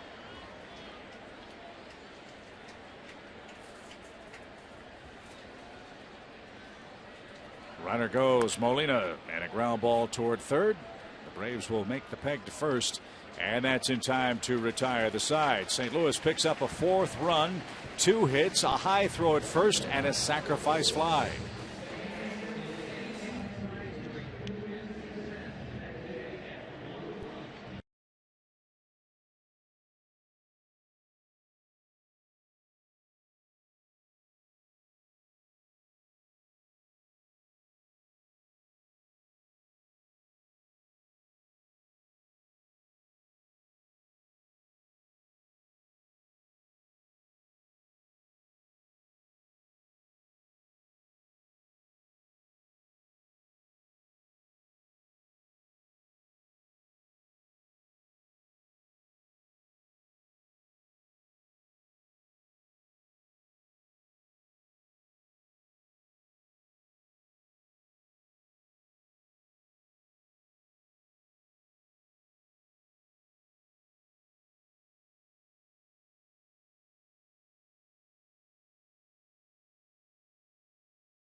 Braves baseball is presented by the Georgia Lottery, Toyota, and AT&T.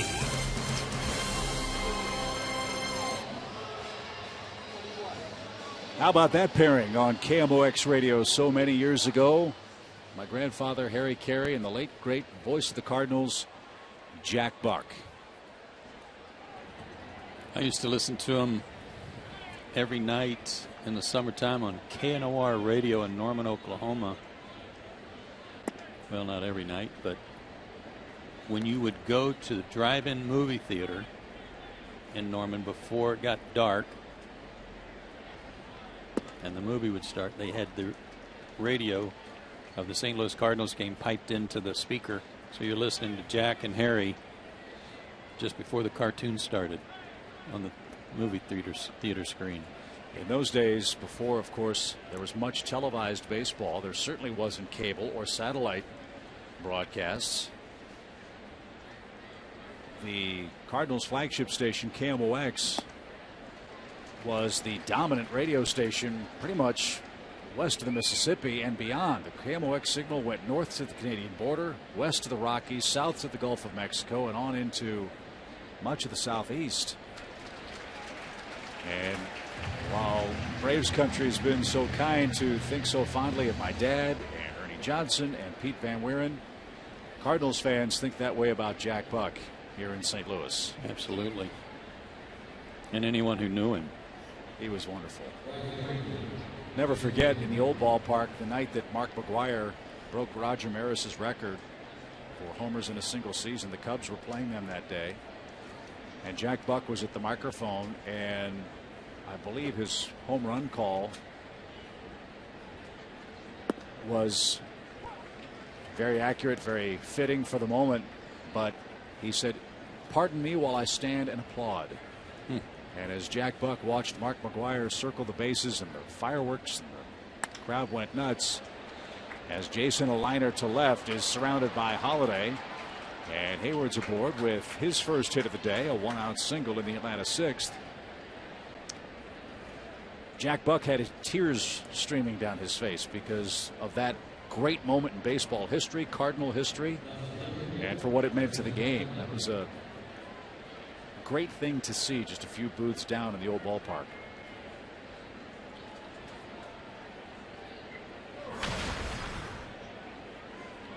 So 1 on, 1 out for the Braves. Justin Upton touched off a 428-foot homer. Funny, the tape measure for the visiting teams isn't quite as long as the home teams. Yeah, it doesn't stretch out as far as it does if a St. Louis Cardinal hits that same home run. It's 375 to the fence. It's about another 30 feet to the back of the bullpen, I would guess. That's 405. And it had to be another, I don't know, 50, 60 feet up those steps to that concourse. But for visitors, it's not as far.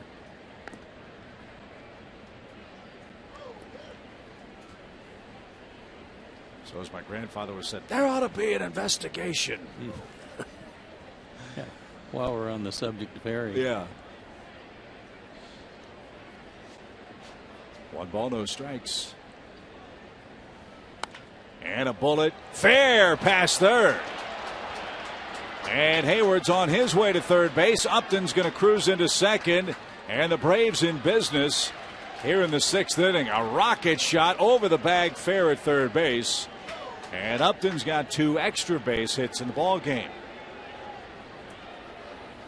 And the first time up today, he hit a line shot to center that backed Borges up very deep.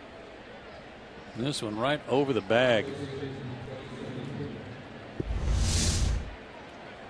He's not approaching his pitch limit that we'd been told of about 90 pitches. He's only at 68. But he's in some trouble here, and we'll see if their bullpen gets busy. What do you think Freddie Freeman wants to do with this sequence? He jumped at the first pitch, popped it up, shallow left, long run, Holiday. Carpenter gives chase, and no play in the seats. Boy, I'll tell you what he was doing. He was yelling for the wind to blow and blow that thing foul. He's our Yellowwood Bringing the Lumber feature today. First inning, he went the other way.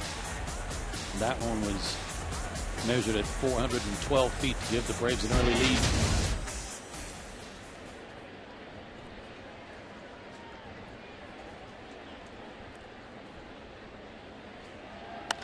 Line drive toward left. That's going to get down. Holiday cuts it off. 1 run scores. Here comes Upton around. He'll score standing up. And Freddie Freeman has a 3 RBI day today. Tell you what, you poke the bear, you're asking for trouble. Molina set way up outside, and the pitch didn't get that far outside. And Freddie went with it and got some payback. Ties the game up. And he's up to 27 RBIs. Upton and Freeman combined for 4 of the 5 Braves hits. The other hit came by Hayward in this inning, and he has scored as well. And the Cardinals pen is going to get busy now as the Braves are back to even water. 4-4 game. Yeah, that was a good swing by Jason to get this started too, going the other way. Chris Johnson has struck out and hit into a double play. And a breaking ball, a swing and a miss.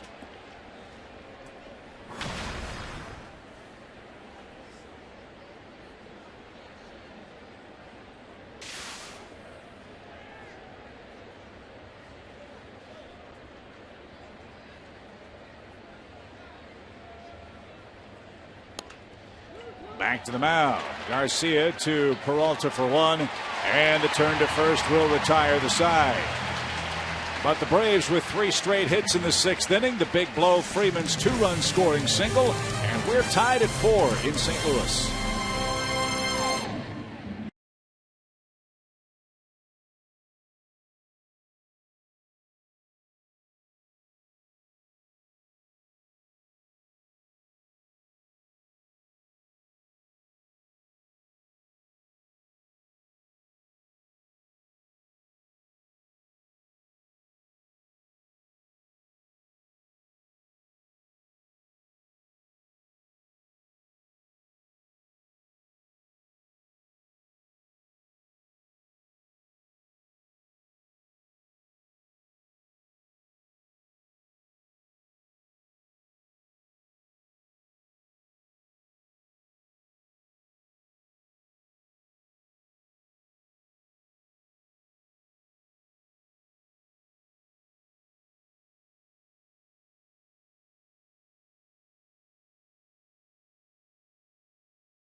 He's been on base 3 times. He's homered. He's knocked in 2 runs with a single, a 3 RBI day, and he has tied the game at 4 apiece.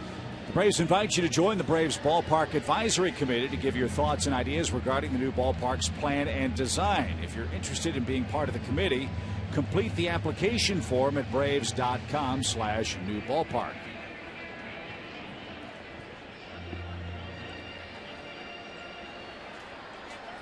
So new life for Gavin Floyd. He's back out there for the Braves. He's got Borges, the pitcher spot, and then the top of the attack for the Cardinals.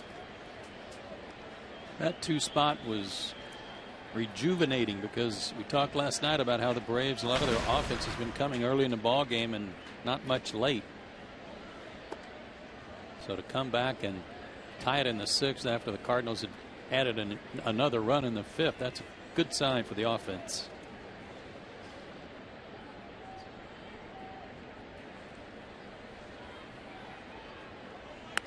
Borges takes one back through the box. A leadoff hit. 4 out of 6 innings, the Cardinals have had the first runner aboard today. Can't figure that guy out. He's now 8 for 16 against Atlanta pitching this year.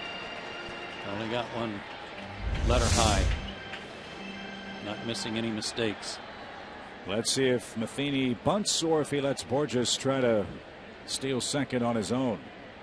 The bunt's on, and the pitch ball. 1 ball, no strikes. Floyd looked in, thought that might have been missed by Eric Cooper.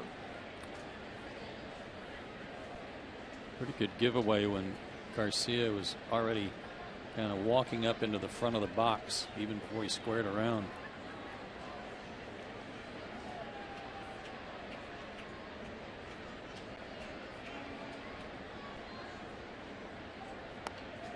Popped up, and Chris can't get there.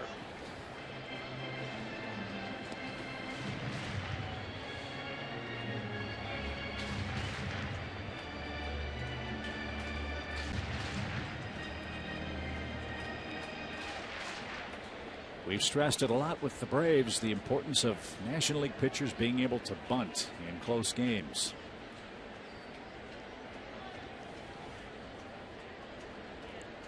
Let's see if Floyd can thwart the Cardinals' plans here. 1-1 pitch. Let's pitch out. 2-1.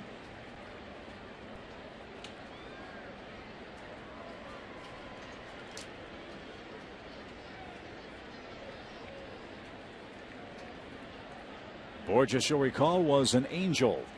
Cardinals traded him for David Freese. They got Randall Grichuk as well. There's the bunt, and it's in the air to Chris Johnson, and he catches this one for out number 1. So Garcia can't advance Borges. 1 on, 1 out for Carpenter. Chris all over him too, coming in hard, not giving him much room for any kind of mistake. And Freddie Gonzalez will go get Gavin Floyd after 5 innings and 1/3. Pitch count might have gotten Gavin. Remember, that 17 pitch run after the pass ball may have cost him another inning, but we're tied at 4.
Presented by Georgia Power and Sherwin-Williams. Back in St. Louis, the Braves have tied the game 4-4. The Cardinals threatening in the home half of the 6th inning. 1 on and 1 man out. School is out in some places or about to be in others, and we hope you'll spend part of your summer weeks with us at Turner Field. We've got some great teams coming in to visit the Braves throughout the summer portion of the home schedule. The Angels, the Phillies, got the Diamondbacks before the All-Star break. Long homestand right after the All-Star game in late July with the Phillies, Marlins, and Padres in town. So we hope you'll make your plans to join us. As always, there's something cooking for everybody in Braves country. And there are all kinds of great Braves ticket specials available online at Braves.com. I'm really looking forward to this upcoming homestand as you see Alex Wood coming in for what is his 4th relief appearance and in a spot to get this left-handed hitter out. But with Milwaukee, who's in first place, Colorado, who's playing great ball and just hitting everything, and then the Red Sox, always a good draw. It's going to be a good homestand. So we hope you'll make your plans to join us as Alex Wood faces the Cardinals. He was originally scheduled to face St. Louis in a starting assignment, but out of necessity he's pitching out of the bullpen and can go multiple innings, and faces a Cardinal lineup that has not done well against left-handed pitching this year. Collectively, St. Louis hitting just .223 as a team against lefties.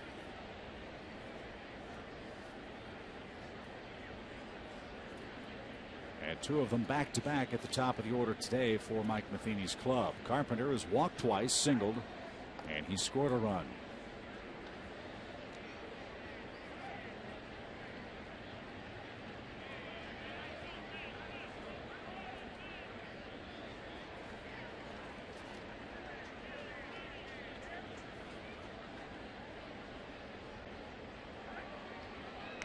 Alex did a great job in his last outing against the Giants of coming in with some inherited runners and striking out two guys to get out of an inning, but then ran into some trouble.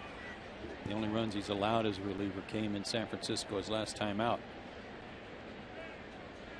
including a home run to Michael Morse. Up and in. That missed badly to Carpenter. And now Laird out for a quick word. 2 balls, no strikes.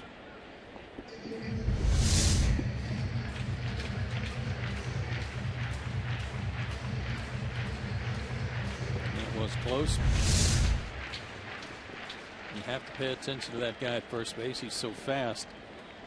But Gerald may have been reminding him, don't lose sight of what we're trying to do here with Carpenter.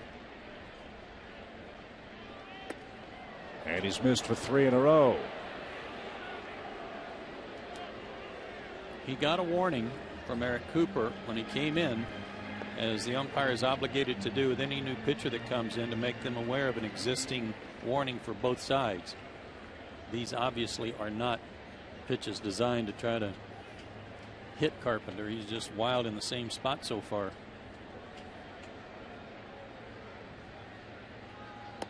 And he walks Carpenter on 4 straight pitches. Go ahead run represented by a speedster in Borges at second base. 2 on, 1 out, and Colton Wong the hitter. And here we go again with one of those needs for a shutdown inning.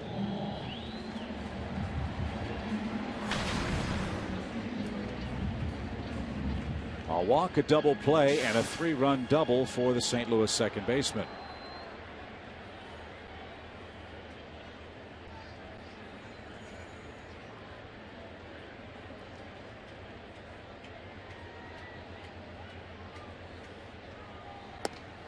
There's a strike. Just 15 at bats now for Wong against a left-handed pitcher this year. He's got 2 hits.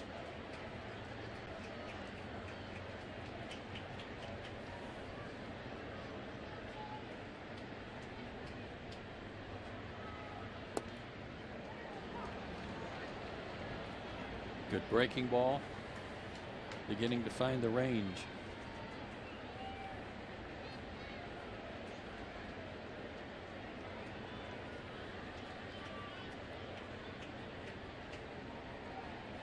Oh, and 2.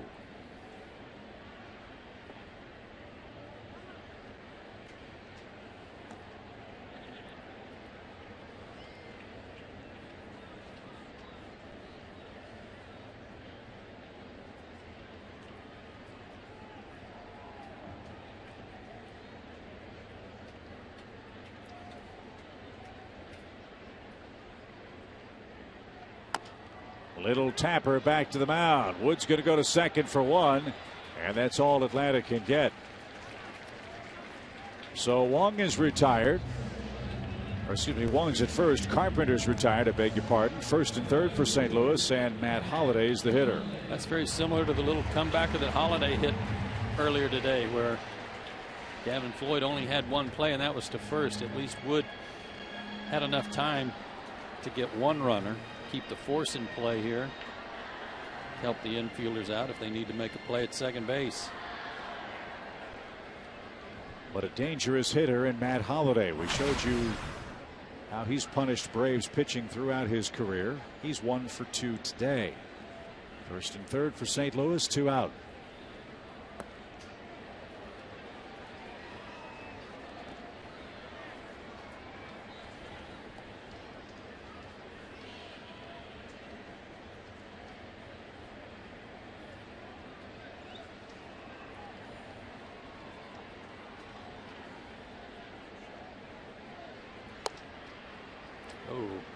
get the corner.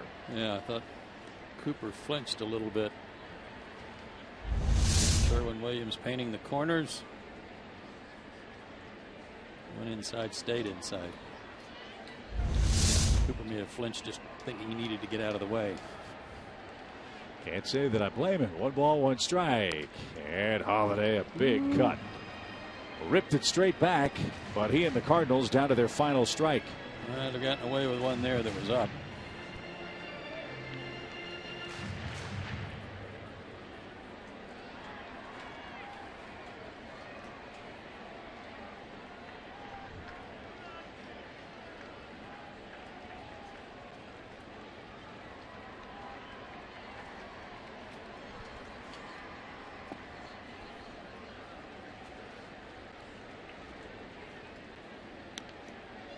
Most of the breaking balls that Holiday's been chasing in this series have come from right-handers that he's gone after down and away. They tried a back foot slider there to get him to swing over the top of one, but he didn't bite.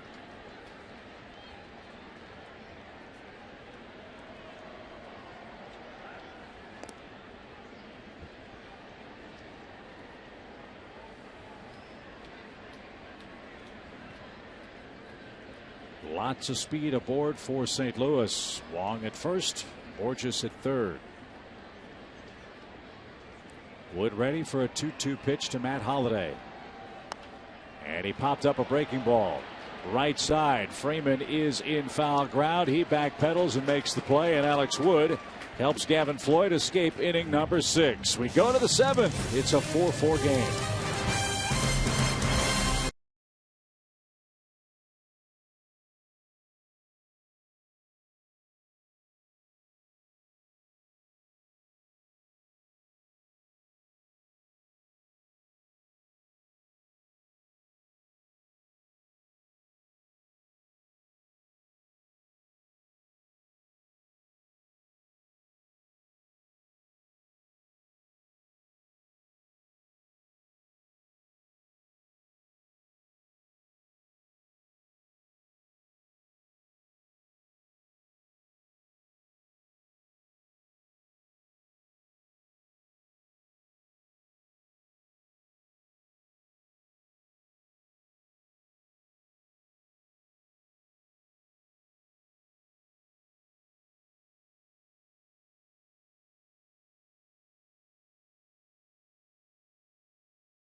Just a great baseball town. This was the home of the 1904 World's Fair. A lot of great baseball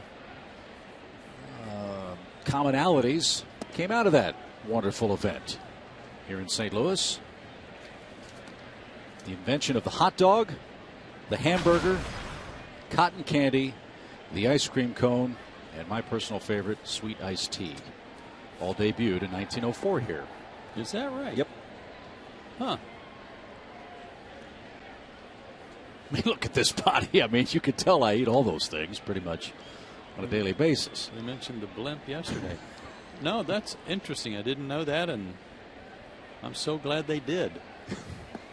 Those are all right down my alley. And something else I didn't know, on a per capita basis, St. Louisans consume more barbecue sauce than anybody else in the world.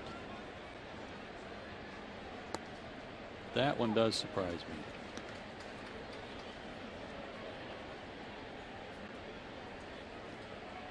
Three balls and a strike for Andrelton Simmons, who starts the Atlanta 7th.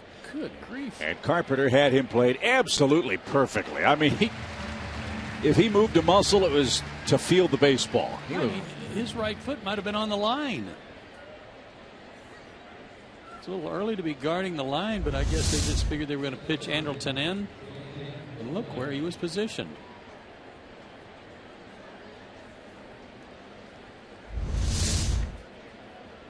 So Dan Uggla 0 for 2 today. His first start in 9 days. He's hit the ball hard twice. He's flied out to left both times. And he's going to fly to left again. Holiday is there on the first pitch. 2 quick outs. Cardinals have to be delighted with what Garcia's given them. He's thrown 78 pitches and he's got 2 outs in the inning. Dan got that one on the end of the bat a little bit. Yeah, even the 6th inning, when he gave up the 2 tying runs, he didn't have a stressful inning pitch count wise. The Redbirds bullpen is busy should Garcia have any 2-out trouble here. Catcher Gerald Laird is 0 for 2 and takes one in the dirt.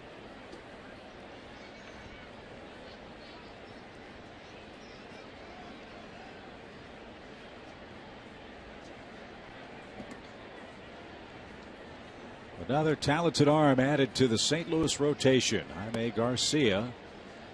They've needed that. They've had some injured arms at the start of this year. Kelly and Lyons of note. Mentioned Jason Mott in relief. And he may be ready to go on Tuesday for the Cardinals.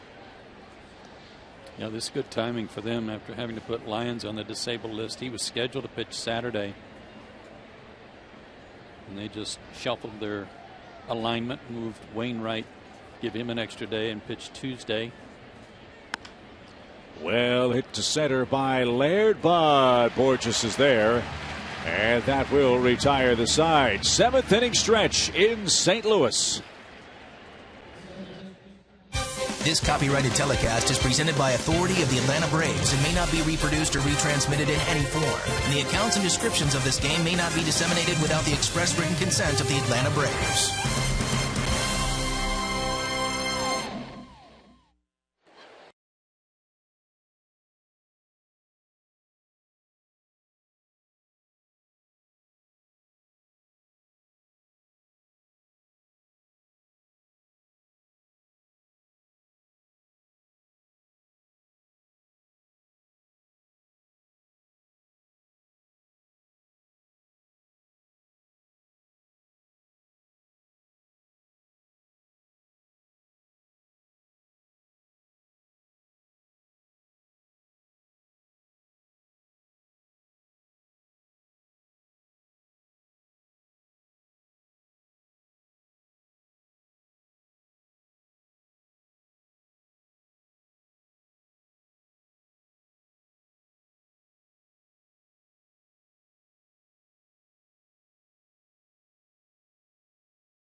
Of today's Volkswagen pitching performance.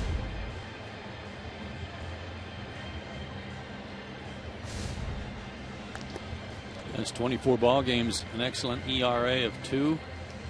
Second only to San Diego, that club you were talking about earlier, Chip, that's playing such good baseball right now. And their strikeout to walk ratio, the 3rd best in Major League Baseball. That's so important for a guy coming out of the bullpen, and in this case for all the guys coming out of the Atlanta pen. They do such a good job of cutting down on walks, not making innings worse by walking people, and have the ability to strike out hitters too to get out of jams. So Gavin Floyd, 5 1/3 innings today of 4-run, 1 earned run baseball. has turned things over to Alex Wood, who's got the middle of the order for the Cardinals in the 7th. Craig, Molina, and Adams. And Allen takes low, ball 1. He scored the 4th St. Louis run on a sacrifice fly back in the 5th inning.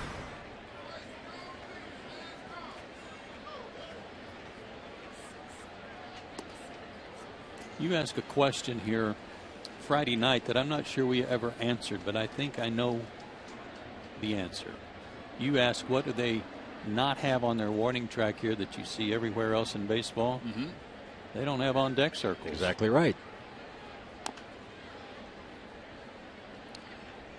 In most ballparks, there's some sort of a rubberized mat, I guess is the best way I would describe it, with either the home team's logo or the Major League Baseball logo in front of the area where the batters prepare themselves to hit in the inning. So not here. That would be very disconcerting to a lot of people, not knowing where to stand. But, well, wait a minute. As we saw with the Marlins, they can have the mats, but apparently for Jared Saltalamacchia, that's just a suggestion. I don't know anybody that stands on the circle. Right? Those things can be kind of slick.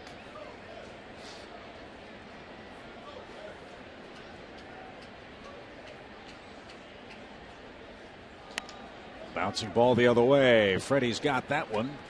And he'll take it to the bag for out number 1. You know who would? Hank Aaron.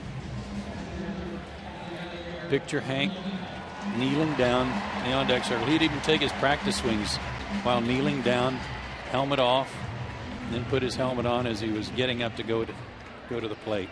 He didn't want to terrify the pitcher too much. It just wasn't fair. I think they knew he was coming. Right. Here's Molina. He's 1 for 3.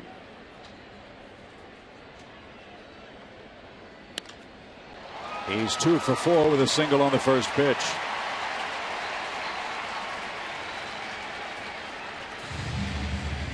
What a valuable player Yadier Molina is for this Cardinal team. You know about the runs he creates, but man, you think about the runs he saves and prevents just with the threat of him throwing out base stealers behind the plate. It's almost like they're up 1-0 before they throw a pitch with that guy in the lineup. He's an MVP candidate without putting up MVP offensive type numbers. So Matt Adams hits. He's knocked in a run today. He has 13 RBIs. And oh yeah, note to the scouting department for the postseason. He swings at the first pitch.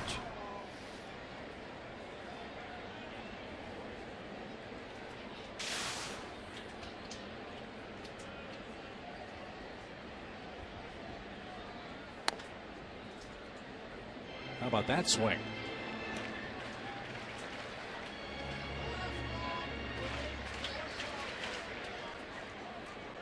This was a late decision. I'm not even sure he knew where that ball went.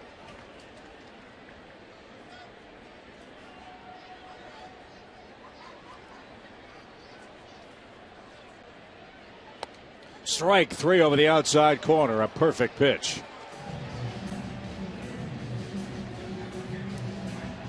This is what's called whistling a fastball right by him.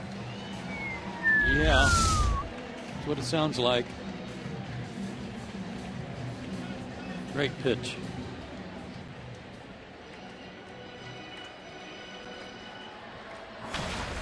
Peralta has yet to get the ball out of the infield. He's 1 for 9 in the series.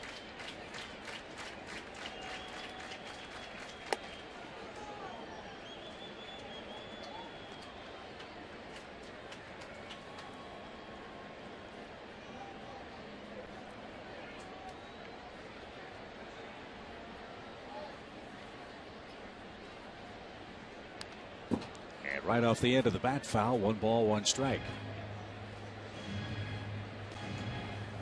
I think Freddie's done a nice job of managing his staff today. He knows the Cardinals have not swung the bat well against lefties. He got Wood into the game with Floyd's pitch count at 95. Banking on getting a couple of innings out of Alex for his spots due second in the Atlanta 8th. And he did another very good job getting out of trouble in the 6th. And that's down and in for Peralta. 2 balls and a strike. And that was after walking Carpenter on 4 pitches. Speaking of Carpenter, not Matt, but David.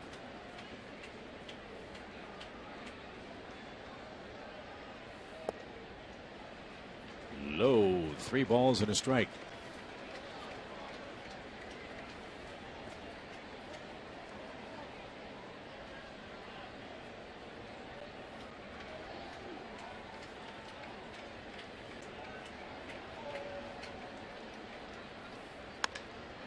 Popped him up into center. Schaefer looking up into that bright sun. He can't get it. Molina's going to get waved. Front of the plate is double clutched and overthrown.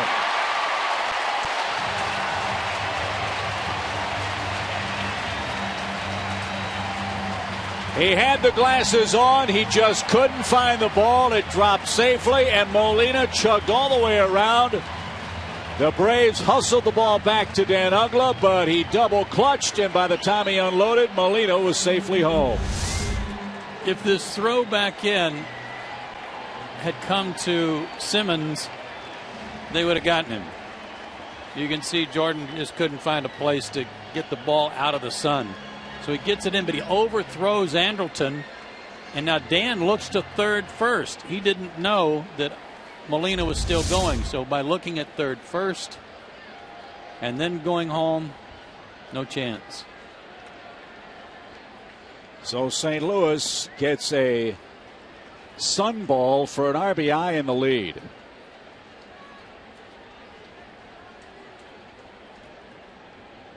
And Peter Borges bats from the right side here. He has scored a run and he has singled.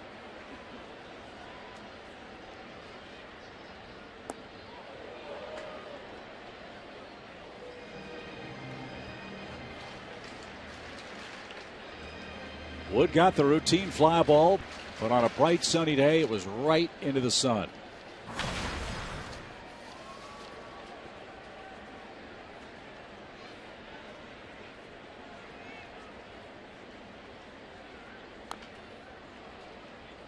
Two balls and a strike.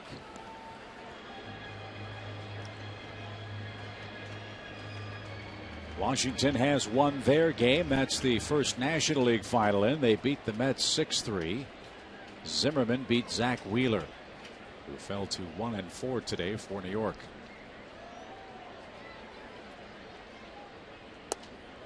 Down and in. 3-1.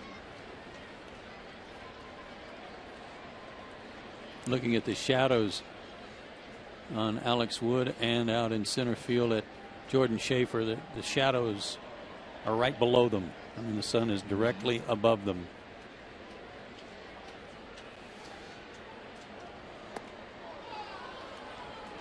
What a horrible, lonely feeling that's got to be for an outfielder. And you've had it happen before, and you've fought it before, but when it gets right in the sun, and you could see Jordan trying to play it off to the side, thinking maybe the ball would come out of the sun and then he could make a separation of the two. When it doesn't, you don't have much of a chance.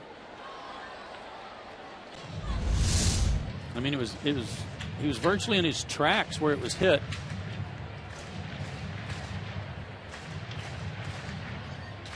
And you can see on that replay just how bright the sun appeared right in the center of his sunglass lens. He's even holding his glove up as the pitch is being delivered right now to try to shadow his eyes a little bit. And there's that reflection.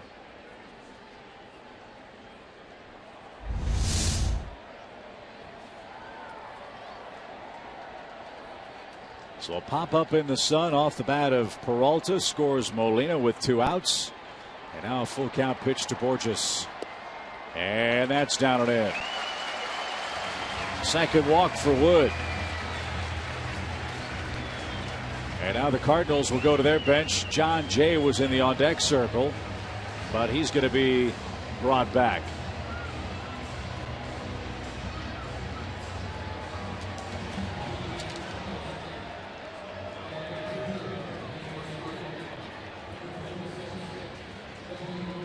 It's Joey Butler. Butler batted in the 8th inning here on Friday. And so Freddie Gonzalez has David Carpenter ready. We might see, and looks like we will see, a double switch with the pitcher spot due second when this game gets to the top of the 8th inning. Some tough luck for Alex Wood. He got the fly ball, but right into the sun. Schaefer couldn't catch it. Molina came around and scored. And St. Louis has reclaimed the lead. 5-4.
And they continue to threaten here in the 7th inning. As we promised you earlier today, we have our AT&T fan photo of the game. Tweet your photo to #SouthFanPhoto for a chance to be shown in an upcoming game broadcast that's brought to you by AT&T. You need a little luck from that. It looked like a lab in that picture and that tomahawk. On the double switch, Ramiro Pena checks into play second base. He'll bat 9th on the Braves lineup card. And former Cardinal David Carpenter checks in. And he'll try to retire John Jay. He'll take the place of Butler, who was announced and taken down by Mike Matheny. 5 walks, 23 strikeouts in 17 innings for Carpenter. One outing on this road trip at San Francisco, and it was not a good one for him on the 14th. Worked an inning, gave up 2 hits and 2 runs, a walk and 2 strikeouts. He too gave up a homer that day.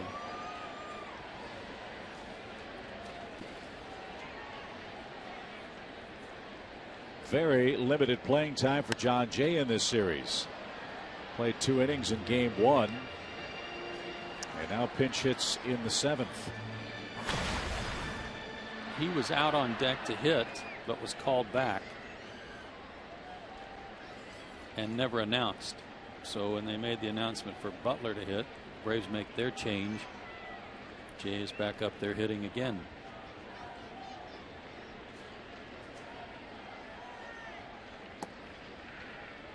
And that's a little low. 1 ball, 1 strike.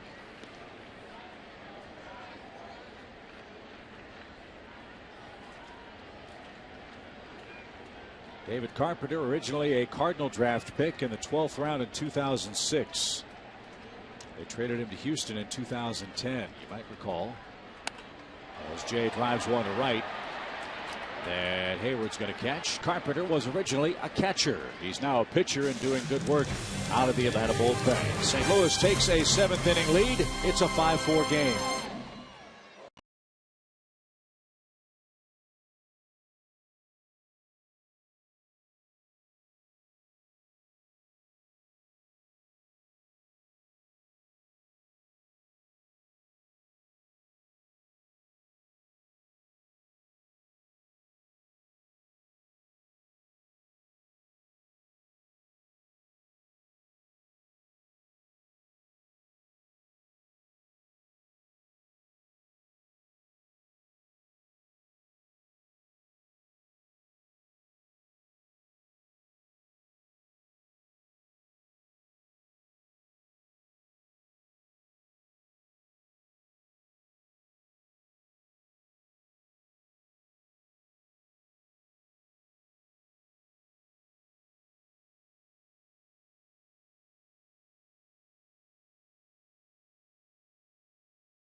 St. Louis, this game moves to the top of the 8th inning. If you look at this score a little more closely, well, we'll talk about that in a second. First, the AT&T Uverse trivia question. Jaime Garcia won 13 games in back-to-back seasons for the Cardinals. Name the last Redbirds left-handed pitcher with a 15 or better game-winning season. I'm going Donovan Osborne. That was my first thought. You know, another name popped into my mind. And it's a guy that tried to make a comeback this year. Remember Mark Mulder? Part of that big trio for the Oakland A's back in the day. I'm going to go with Mulder. Way to go. Mark Mulder. That's right. 2005. He didn't get shut out. 16-8 for the St. Louis Cardinals. And today, Jaime Garcia is in line to pick up his first win, as Kevin Segrist is in his 22nd game for the Cardinals. And he's got Schaefer, Pena, and Hayward coming up. A few walks mixed in there for him, but he is a flamethrower.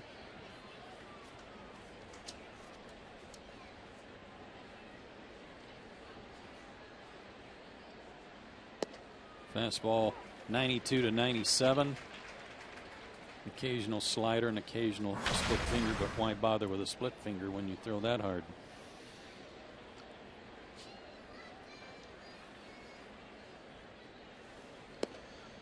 That's off the plate. Even count for Schaefer. The frustrating thing about this game here, the Braves have scored 4 runs, albeit with just 5 hits. But if you look at the way the Cardinals have scored their 5 runs today, you can make a case they shouldn't have any. A pass ball led to an extended second. St. Louis scored 3 runs in that frame. In the 5th inning, the Braves couldn't turn a double play. High throw, pulled Freeman off the bag. Alan Craig was that runner. He came home on a sac fly. And then in the 7th inning, just the bad luck for Jordan Schaefer to lose a fly ball in the sun with Molina aboard, and he came around to score from first. And being left in the game to face this guy.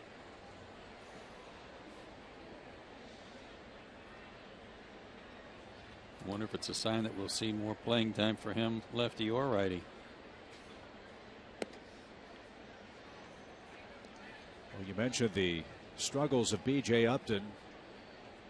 Over his last 17 starts, 31 strikeouts and 61 at bats.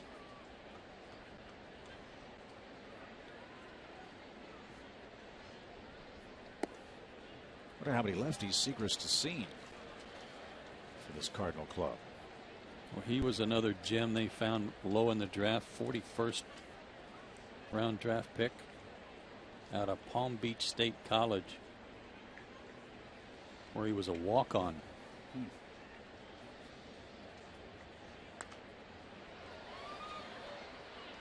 If he was throwing 95 back then, it probably took him 2 seconds to say, son, you're on the team. You know, he may have been one of those guys because of his size. It just took him a while to fill out a little bit. He's 6'2", or excuse me, 6'5", 215. He actually was discovered when a scout went to watch another player. But that happens quite often.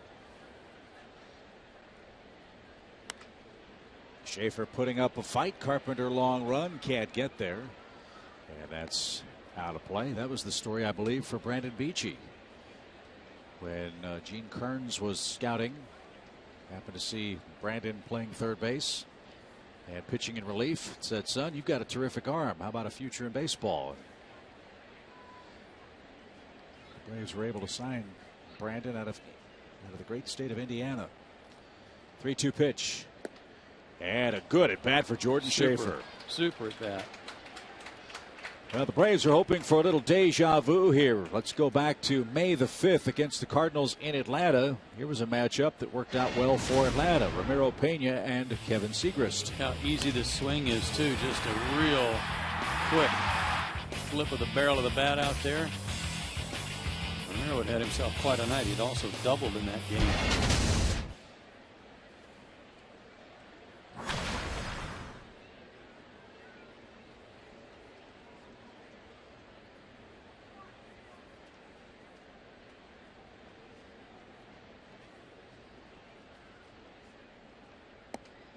He showed bunt and couldn't get the bat back in time. Strike one.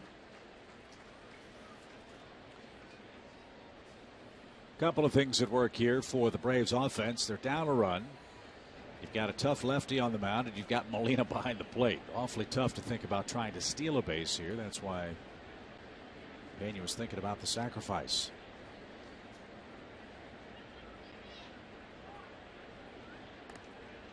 That's what makes, as you said earlier, Chip, it was spot on. What makes Molina so valuable.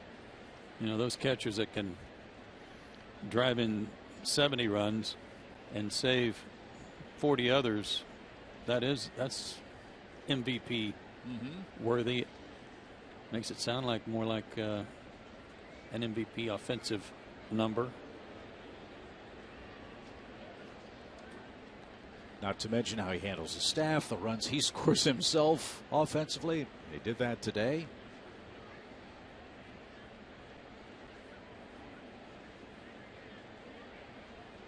They are very concerned with Jordan Schaefer.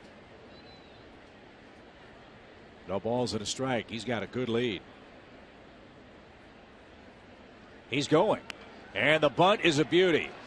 Adams will flip to Wong, who got to the bag.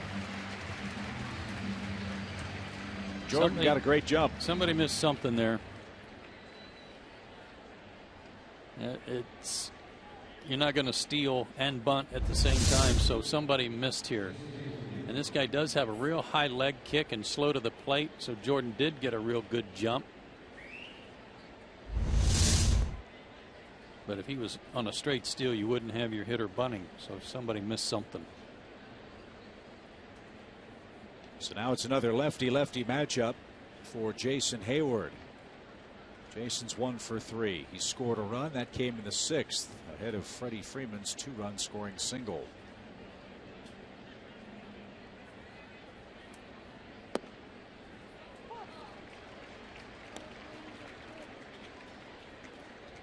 Mentioned at the start of the broadcast, the Braves this year 4-2 against left-handed starters. They got 4 runs off Garcia. They need another against Segras to tie it up.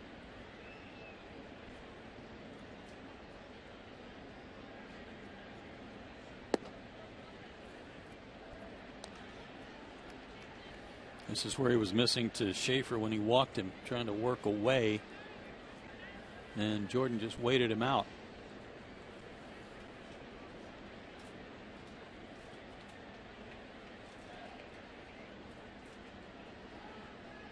Pick-off play and a close play. I don't mind the fact that they pitched Jason away. That's, I think, one of his great strengths. He's willing to go with it, right? So long as he's willing to go with it and doesn't let that top hand roll over the top of it.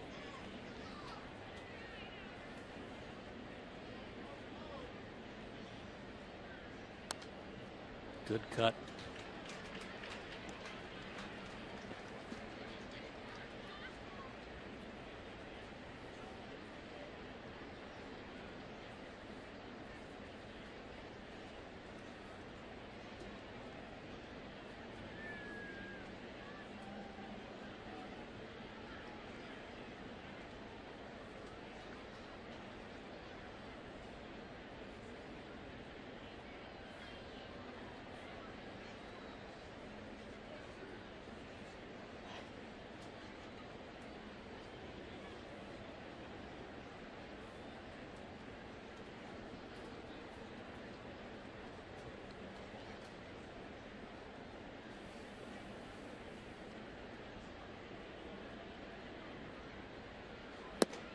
Fastball got him at 96.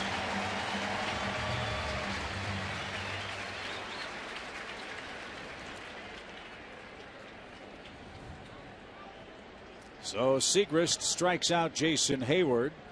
You've got Justin Upton coming up, and Mike Matheny will not allow him to see the hard-throwing Cardinal left-handed relief pitcher. So a leadoff walk, a sacrifice, and a strikeout. Schaefer in scoring position with 2 outs in the 8th. The Braves go deeper into the Cardinal bullpen, down a run.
top of the 8th inning. All season long, Braves baseball is brought to you by Academy Sports and Outdoors. The right stuff, the low price every day. Good ball game. With Joe Simpson and Tom Hart, Chip Carey from St. Louis. The Braves trying to salvage 1 out of 3 in the series. And they'll try to get things even against Cardinal reliever Pat Neshek. Look at his work in his first 20 games. He's outstanding. He's so tough on right-handers. You see just 3 walks to 21 strikeouts. He's a side armor to submariner in that area, but really not that kind of guy. Throws hard. Speaking of hard, this ball was hit hard. Our son saw a shining moment earlier today. Justin Upton's 10th home run in the 4th. Since moving into the number 2 spot on the lineup card against the Cardinals in Atlanta, Upton's hit 2 homers and has 2 RBIs. This would be a great spot for a seeing eyes single to bring home Schaefer and tie the game.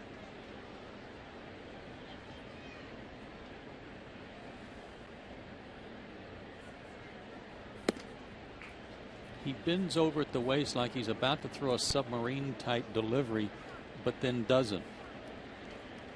And it's more sidearm, but he gives you the impression with his mechanics that he's about to go Dan Quisenberry on you. And he throws pretty hard. Low 90s. Ground ball to short. Peralta to his left. Makes the peg to first. Close play, body in time. I was going to say, Neshek is the Hunter Pence of pitchers. And he got the Braves out in the 8th inning to protect a 1-run lead.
To hold the Cardinals right there, 5-4, bottom of the 8th inning of play in St. Louis.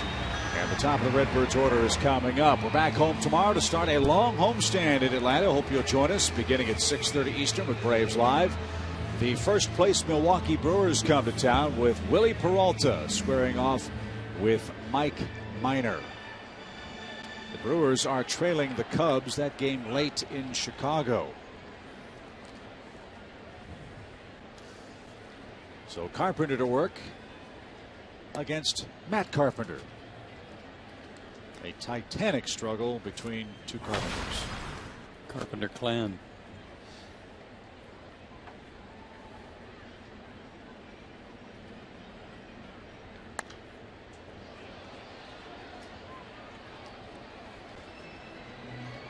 Carpenter's been a tough out. He has singled and walked 3 times today. He scored 1 run.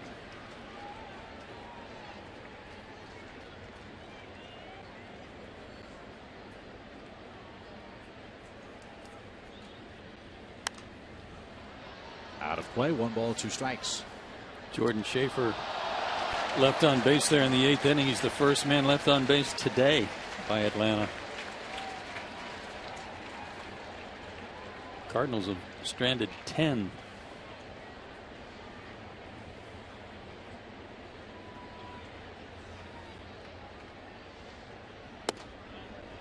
And that's upstairs. It's an even count.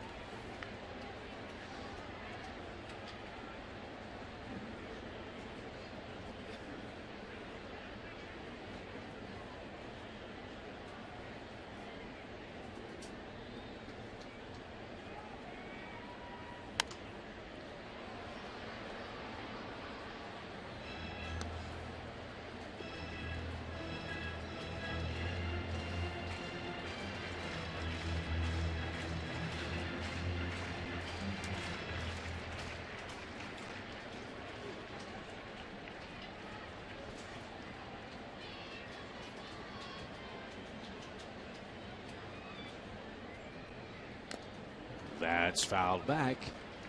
2 balls, 2 strikes.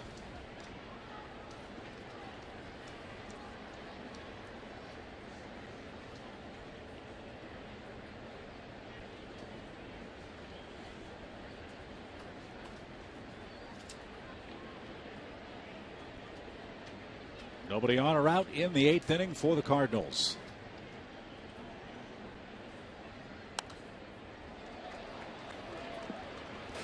Fouling off his best heater. A couple of times at 95. He's gotten a piece of it.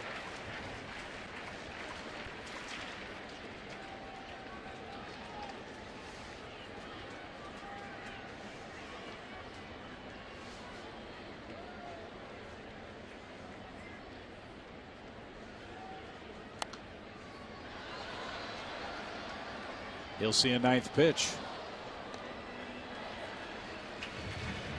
You can understand how Carpenter scored 125 runs, I think it was, last year. Battles you, gets a lot of walks. Last year got a lot of hits, including, was it 55 doubles to break the record held by Musial. Ground ball right side and past Pena into right field. Boy, he earned that hit, didn't he?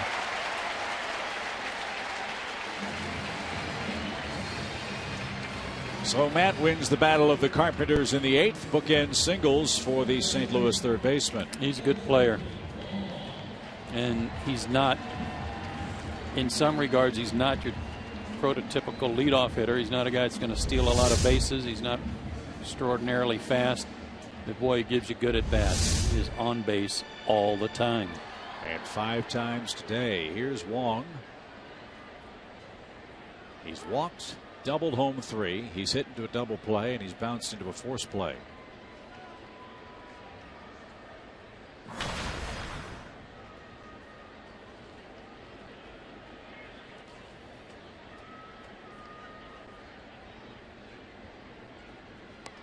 He tries to bunt, and that's back to the screen. Tried to bunt, and then he was trying to figure out a way to get out of the way.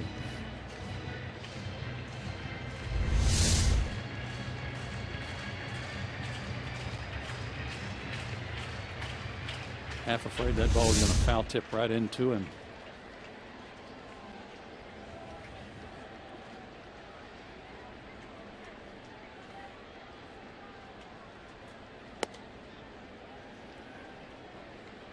Yeah, for fans who weren't with us early on today, it's hard to imagine that this game has turned, or did turn, in the 2nd inning on a 2-out strike 3 pass ball that led to 3 runs.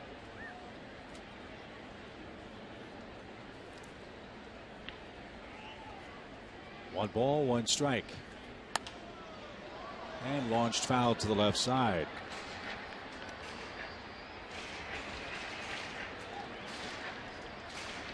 I'm sure other teams have said it about the Braves for years. When you play a good team and you don't play a perfect game defensively, you're asking for trouble.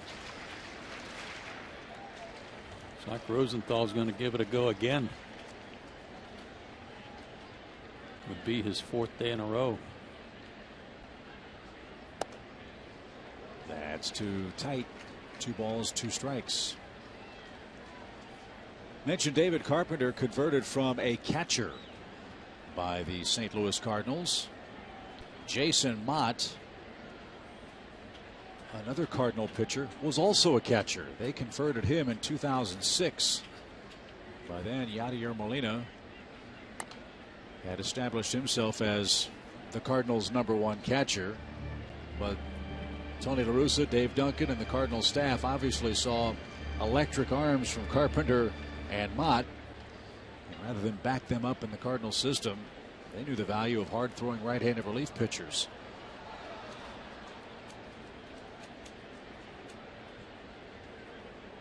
Two-two pitch. And Wong got hit. Crowd boos. They want to see Carpenter get ejected, but there's no intent there. Not in a one-run game. That's the last thing he wanted to do. Now St. Louis has 2 on with nobody out.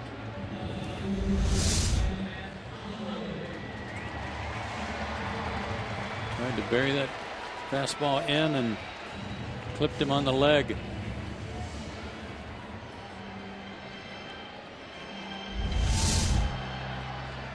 So now real trouble. Matt Holliday, the hitter. 2 on, none out, 8th inning. Can't get the Cardinals anymore. It's a 5-4 score.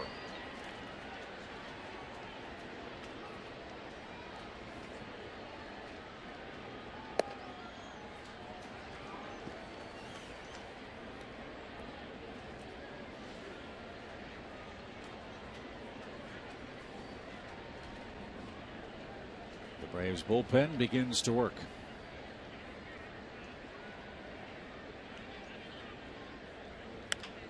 Double play ball. There's one. Pena the turn, and Freeman held the bag. Runner to third, 2 outs. Third double play bounced into by the Cardinals today.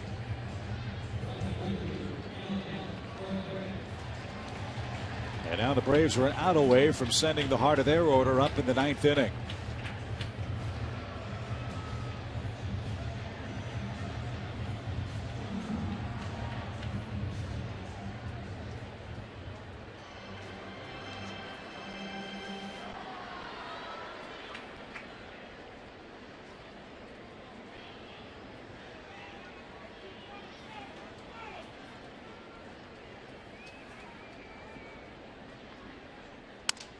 Broken bat, fly ball, shallow right, but Hayward is there, and Carpenter pitched out of a major mess. Here's your Delta Airlines on deck trio. Atlanta needs 1 to tie and 2 for the lead as we head to the 9th.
Improving feature. Big day today for Freddie Freeman. Started in the first inning with an opposite field home run, his 8th of the year, and then came through with a clutch 2-run single in the 6th inning that tied the ball game. Been on base 3 times. He was also hit by a pitch. He's driven in 3 runs. He will lead off here in the 9th. against the closer for the Cardinals, Trevor Rosenthal, who's in his 4th straight game. There you see the Subway in-game box score. 5 hits by the first 3 hitters on the Braves lineup card. And you're right, Rosenthal trying to do something he's never done before. He has never gone 4 straight days in the major leagues. They have an off day tomorrow. Then Arizona comes to town beginning Tuesday, and they'll also perhaps have Jason Mott available. So Freeman, Johnson, Simmons, and then the pitcher's spot for the Braves, who will have Evan Gattis lurking on the bench perhaps. He's given up a lot of hits and walks over some recent innings pitched, but and Freeman beats the shift. Excellent start and excellent approach. A 3-hit day for Freddie Freeman. Yeah, it's not like Rosenthal has been just mowing everybody down with clean innings. So a good start to the 9th. Another good at bat by Freddie. Fastball away, throwing. This guy can throw up to 100 miles an hour. See if they can parlay some hits together. I remember what we said before the game. Jason Mott's available to pitch for them, but they weren't sure how far Garcia could go. They went with guys who could pitch multiple innings in the bullpen instead of activating Mott. Well, Garcia spoiled those plans, if you will, by going 7 innings today. Now they're trying to close it with Rosenthal in his 4th consecutive appearance, but they do have their bullpen working. Chris has faced him 3 straight games now. Struck out the first 2. Tough day at the plate for Johnson today. He has struck out and hit 2 double plays.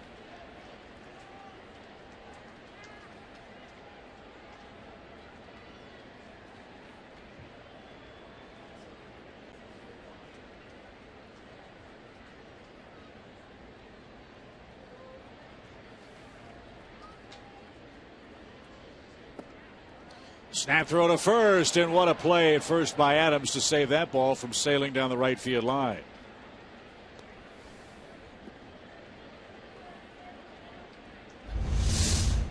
That saved what would have been a horrible mistake by Molina. As good as he is, that throw down the line would have advanced Freddie at least to second.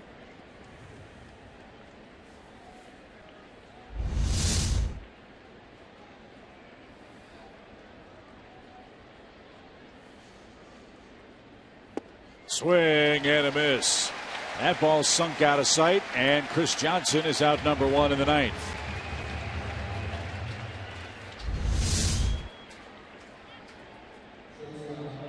What a pitch. Good action on that one.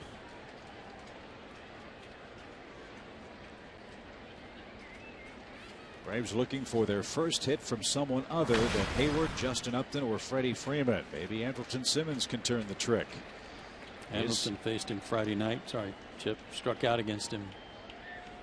His 4-game hit streak on the line here. Strike 1.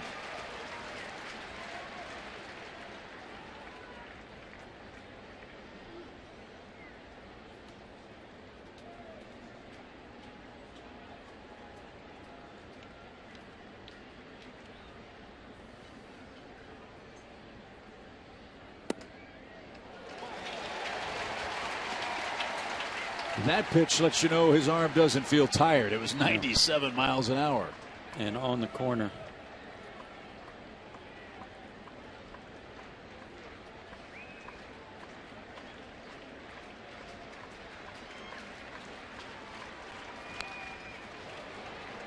Andrelton was right on that baby and fouled it back.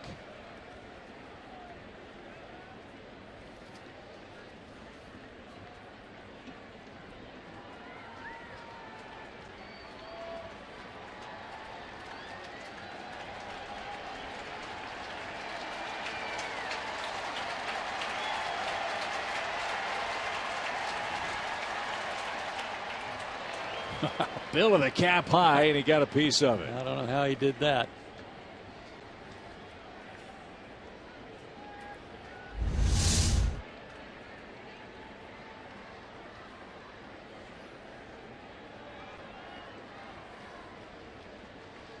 Got it up there on the same plane as the pitch. That helped.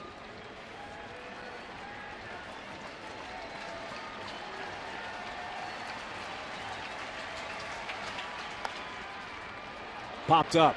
Deep short. Peralta back and under it. 2 out.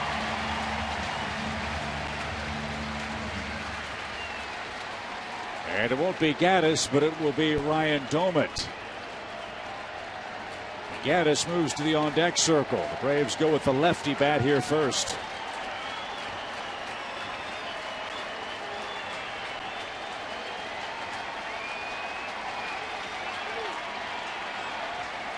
$44,000 on their feet in St. Louis. The Braves need a run to keep the game alive.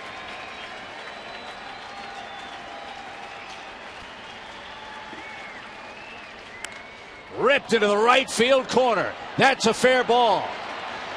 Here comes Freeman. He's around third, and he'll be stopped there. It's a double for Domit, and the Braves are in business. Man, oh man, did he tomahawk one. Woo.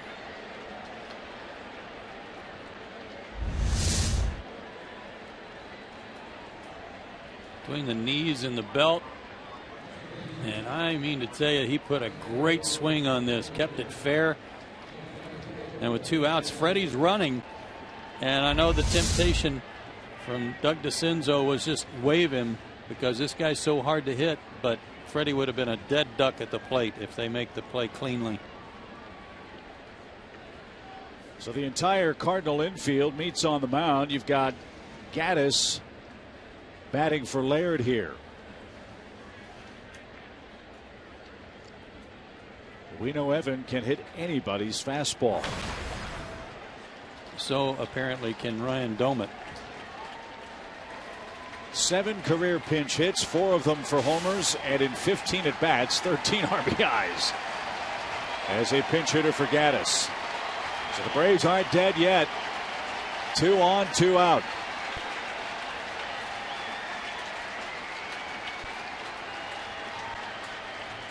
Flied to left against him last night.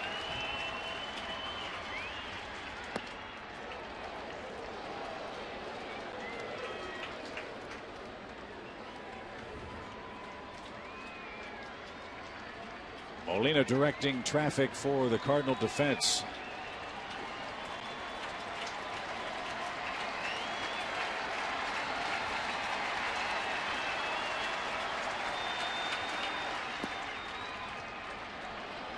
And they are keeping that ball away from Gaddis. They're going to put him on and take their chances with Jordan Schaefer. That is the utmost respect for Evan Gaddis.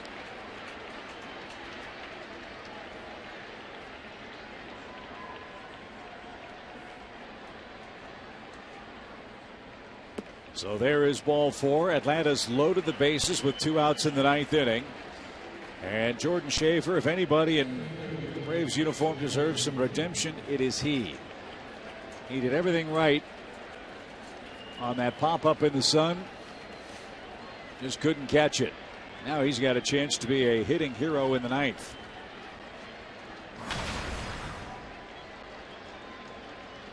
Oh for 2 in his career against Rosenthal.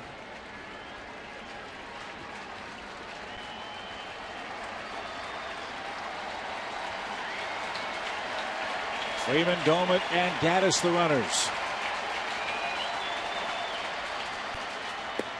And no place to put Schaefer. Ball 1.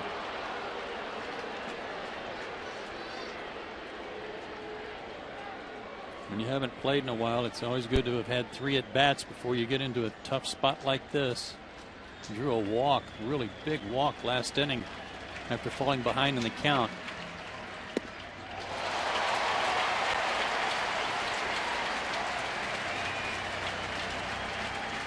One ball, 1 strike. 98 is on the scoreboard radar gun. Gonna have to tune it up a little.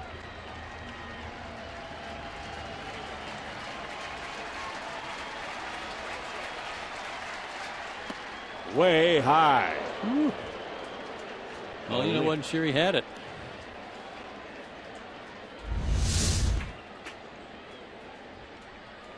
Watch his reaction here. He started to jump like maybe it got away from him.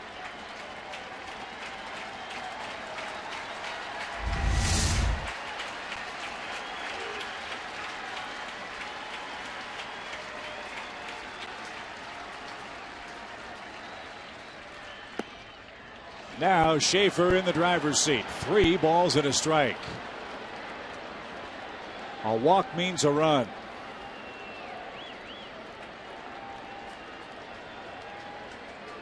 You want to drive in both runs. You want to put the Braves on top. But this is a situation for Jordan where I think wouldn't be a bad thing if he made him throw a strike. Got another one left if he does. He was swinging. So now all the Braves will be in motion on a full count pitch with 2 outs.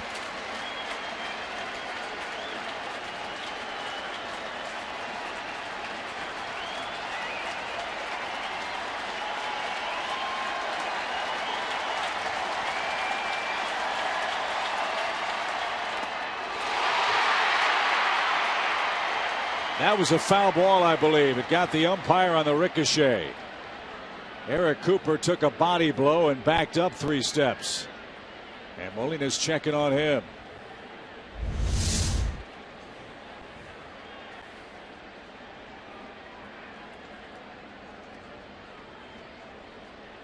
Square in the mask. At first I wasn't even sure that Jordan had foul tipped that ball, but Molina would have scrambled for the baseball had that happened. And you know Cooper was stunned, so probably couldn't make a call had he not. So the drama builds again. That was the first pitch that they've thrown to Jordan where they've come in on him.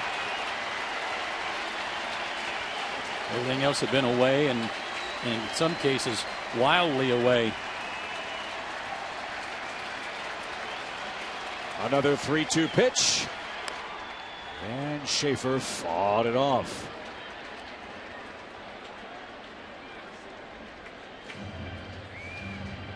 Trevor Rosenthal pitching for the 4th consecutive day. He's up to 22 pitches in what has been a difficult night for him. This makes the manager mighty nervous too, and you take the chance of running him out there for a 4th day, even knowing you've got a day off tomorrow. But when his pitch count runs up like this, it makes them awfully nervous.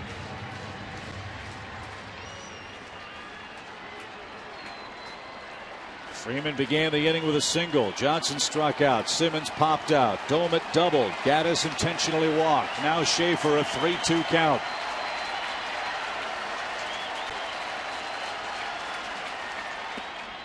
Downstairs, a walk. Schaefer draws a walk to tie the game, and Rosenthal wants to know where it was. And it wasn't the umpire who told him, it was Molina who told him.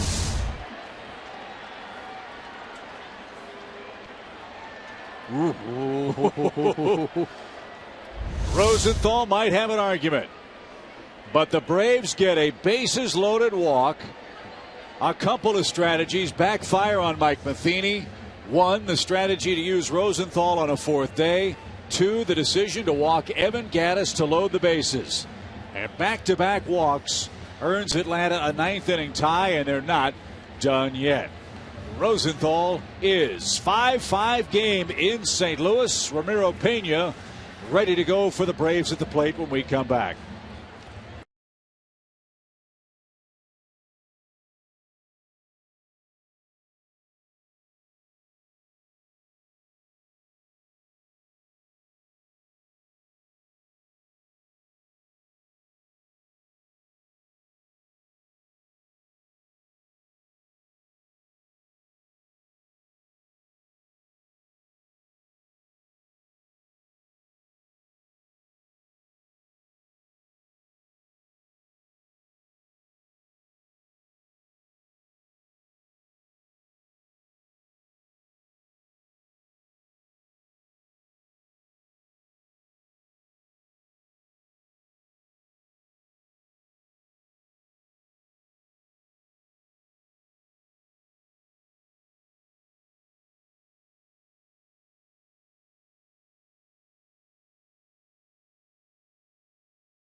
By Jordan Schaefer to bring in the game-tying run here in the Atlanta ninth. We are not done in St. Louis yet. We will return home after today's ball game and entertain the Milwaukee Brewers starting tomorrow night, 6:30 Eastern Time with Braves Live. Mike Minor will take the ball for the Braves as they hope to subdue the Cardinals here tonight. A couple of changes for the Cardinals. Mark Ellis takes over at second base.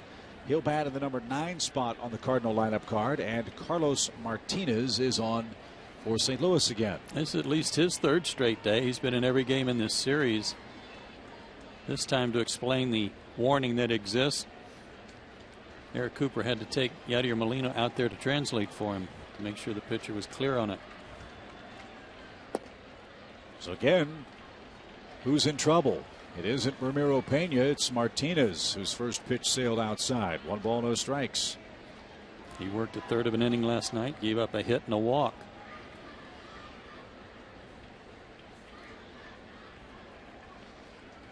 And that one all the way to the backstop. Here comes Doman. Throw to the plate late. Braves lead.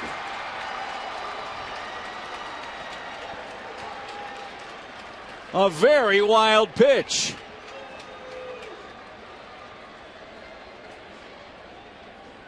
You know what? The Braves were so due for something like this. A bases loaded walk and a wild pitch. After losing one in the sun or having the pass ball on the strike 3 pitch in the 2nd inning. What a huge break. Finally. So now 2nd and 3rd, a 2-0 count for Pena, and that's well off the plate. You get a win like this, this is the kind of victory that can really jumpstart your fortunes. We're not there yet, but 6-5 now, Atlanta the lead. And there's a strike. And I'm not saying you can't ever throw one by Yadier Molina, but when you throw a wild pitch past him, it's a wild pitch.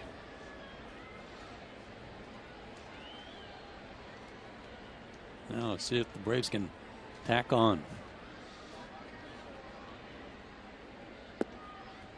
And it's another walk.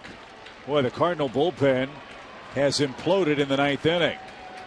And you know Cardinal Nation will be asking Mike Matheny why Rosenthal 4 days in a row if this score stays the same. Atlanta happy about it. 3 consecutive walks have loaded the bases again. And we go back to the top and Jason Hayward.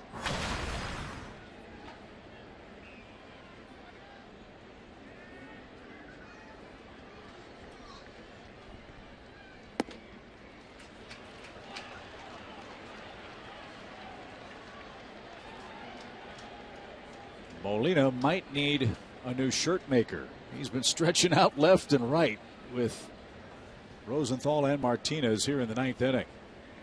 Well, Martinez throws hard too, and he's kind of overthrowing a little bit, really flying open and missing wide right, if you will.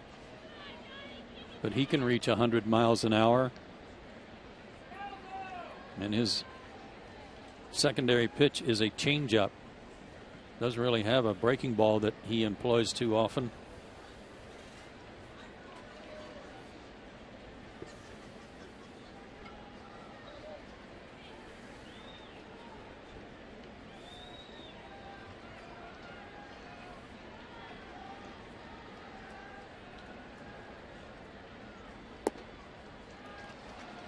Braves with a terrific approach. They're just waiting this kid out. Now Derek Lilliquist will come out and try to settle down Martinez. Molina made the first visit. Now the Cardinals official pitching coach will stride to the mound here. Well, no one was up in their bullpen, but now there's some scurrying around out there. They may get someone else up. This may buy some time for someone else, but he is really flying open with that front shoulder. That's Seth Maness.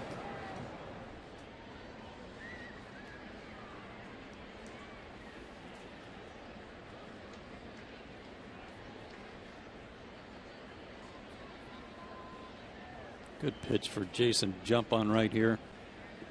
Guy's been scolded by the catcher, by the pitching coach. He wants to throw a strike, needs to throw a strike.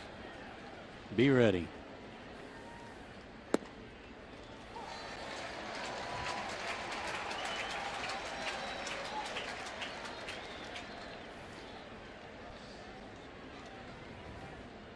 Two balls and a strike.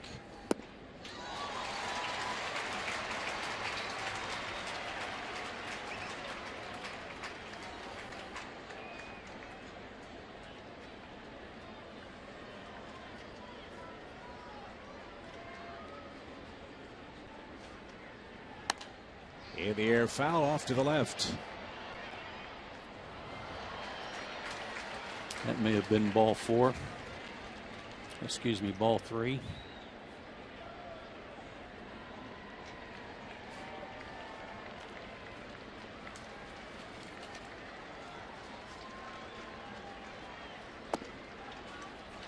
Another full count.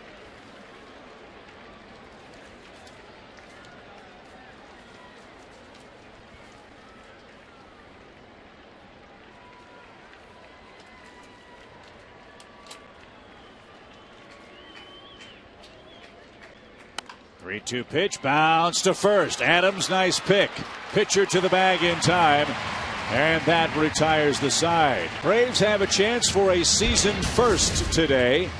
They take a lead in the top of the 9th inning. A wild pitch brings home Ryan Domit, and it also brings on Craig Kimbrell to try to nail it down in St. Louis.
Braves are gunning for here in St. Louis. When trailing after 7 innings this year, the Braves are 0-17. Joe pointed that out earlier.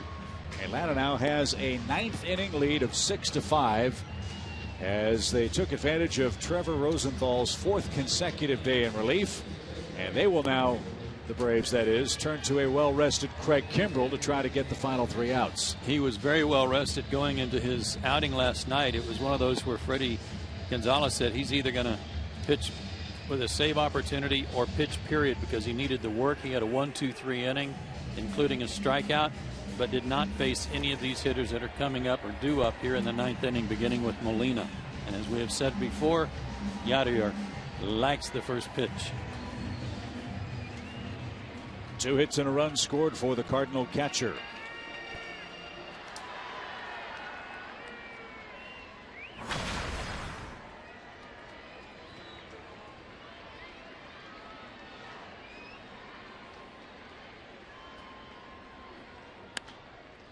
He swung at the first pitch and was a little late.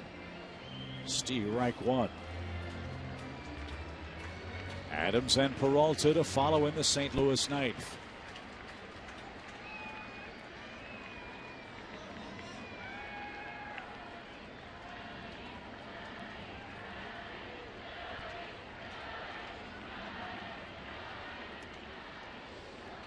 Cardinals looking up at that scoreboard.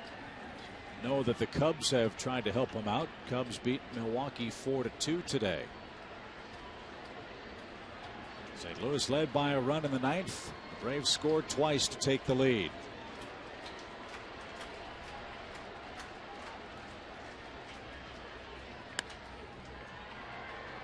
Foul again to the right side. It's 1-2.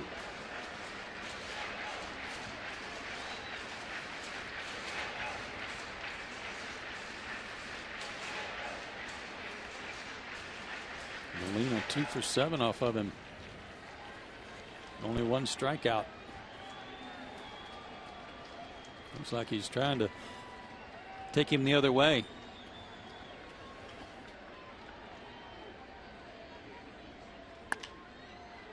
Another shot toward right.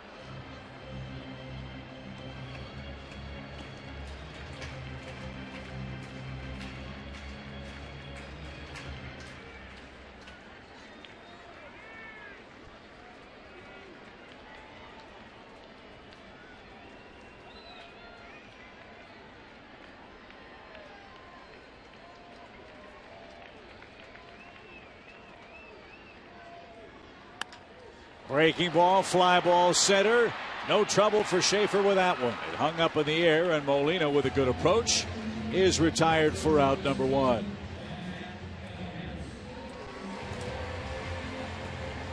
Last inning, top of this inning, when the Cardinals were making the pitching change, Jordan Schaefer was standing at first base and having a long discussion with Terry Pendleton, and it looked like the whole talk was about how to block the sun on pop-ups of fly balls. I can hear my grandfather now. Hey, how's a guy from Florida? Yeah. Lose a fly ball in the sun. But it was blinding. Here's Adams. He's knocked in a run with a sac fly today. And looks outside. 1 ball, no strikes.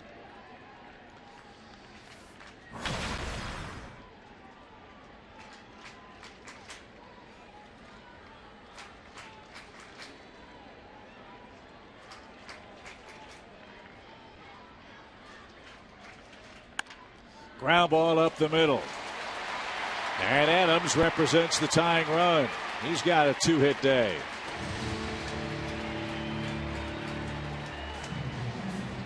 Something off speed there.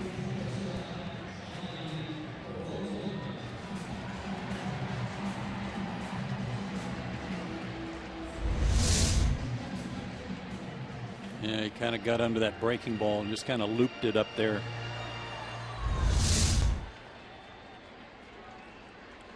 So the Cardinals 8-homer man Johnny Peralta stands in. He doubled home run in the 7th. That was the sun pop, and now Kimbrel misses over his head. 1 ball, no strikes.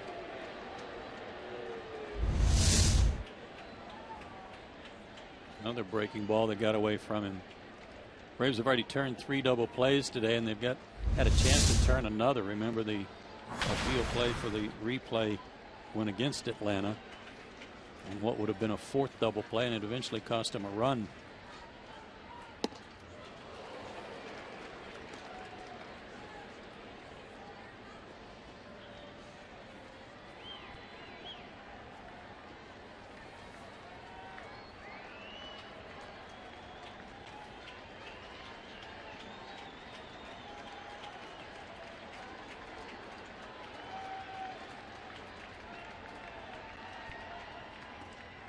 That one got away from Gaddis, and Adams will move up 90 feet.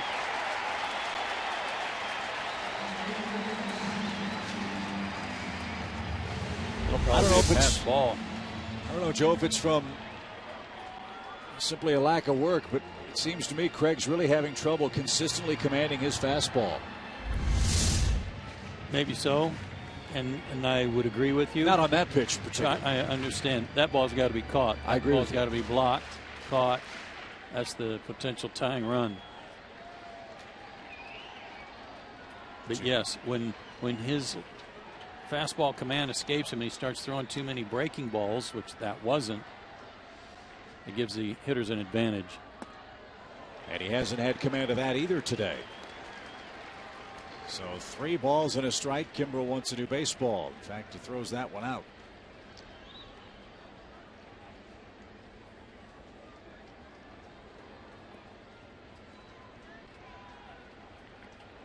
Well, if you're a Braves fan, you want Craig Kimbrel to be on the attack. You want him to go after hitters. He throws hard.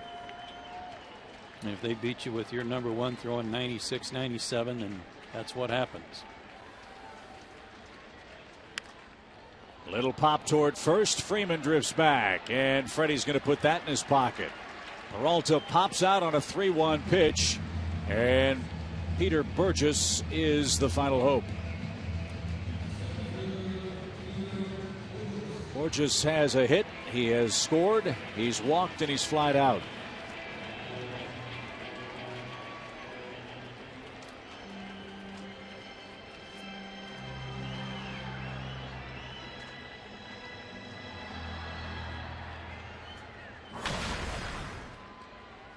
Mark Ellis is on deck for the Cardinals.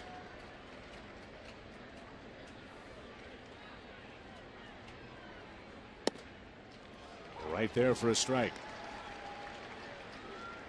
You still had Descalso on the bench, who's a left-handed hitter, but they don't have any outfielders. So if they made a change, if they pinch hit, then Descalso would have to go to center field.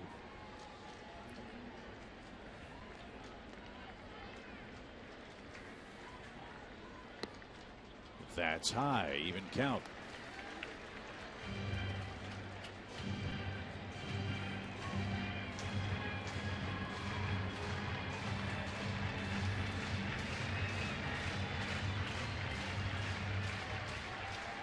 Braves don't think Borges could pull a Kimbrel fastball. Big gap between Schaefer and Justin Upton in left center field.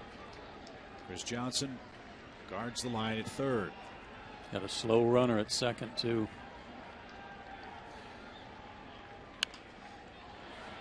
That's down the right field line and out of play.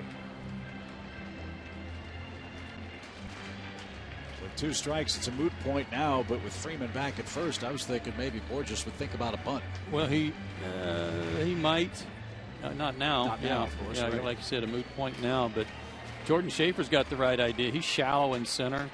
Jason's fairly shallow in right. He's in a couple of steps. I'd like to see Justin move in a couple of steps in left field to have a better chance if he does pull one through that hole on an odd chance.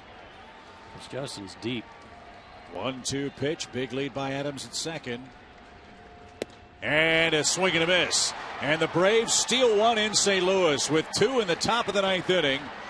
The Braves stunned Cardinal Nation today and beat the Redbirds by a final score of 6-5. What a big win for Atlanta. It'll be a happy flight back to Turner Field tonight. More from St. Louis after this.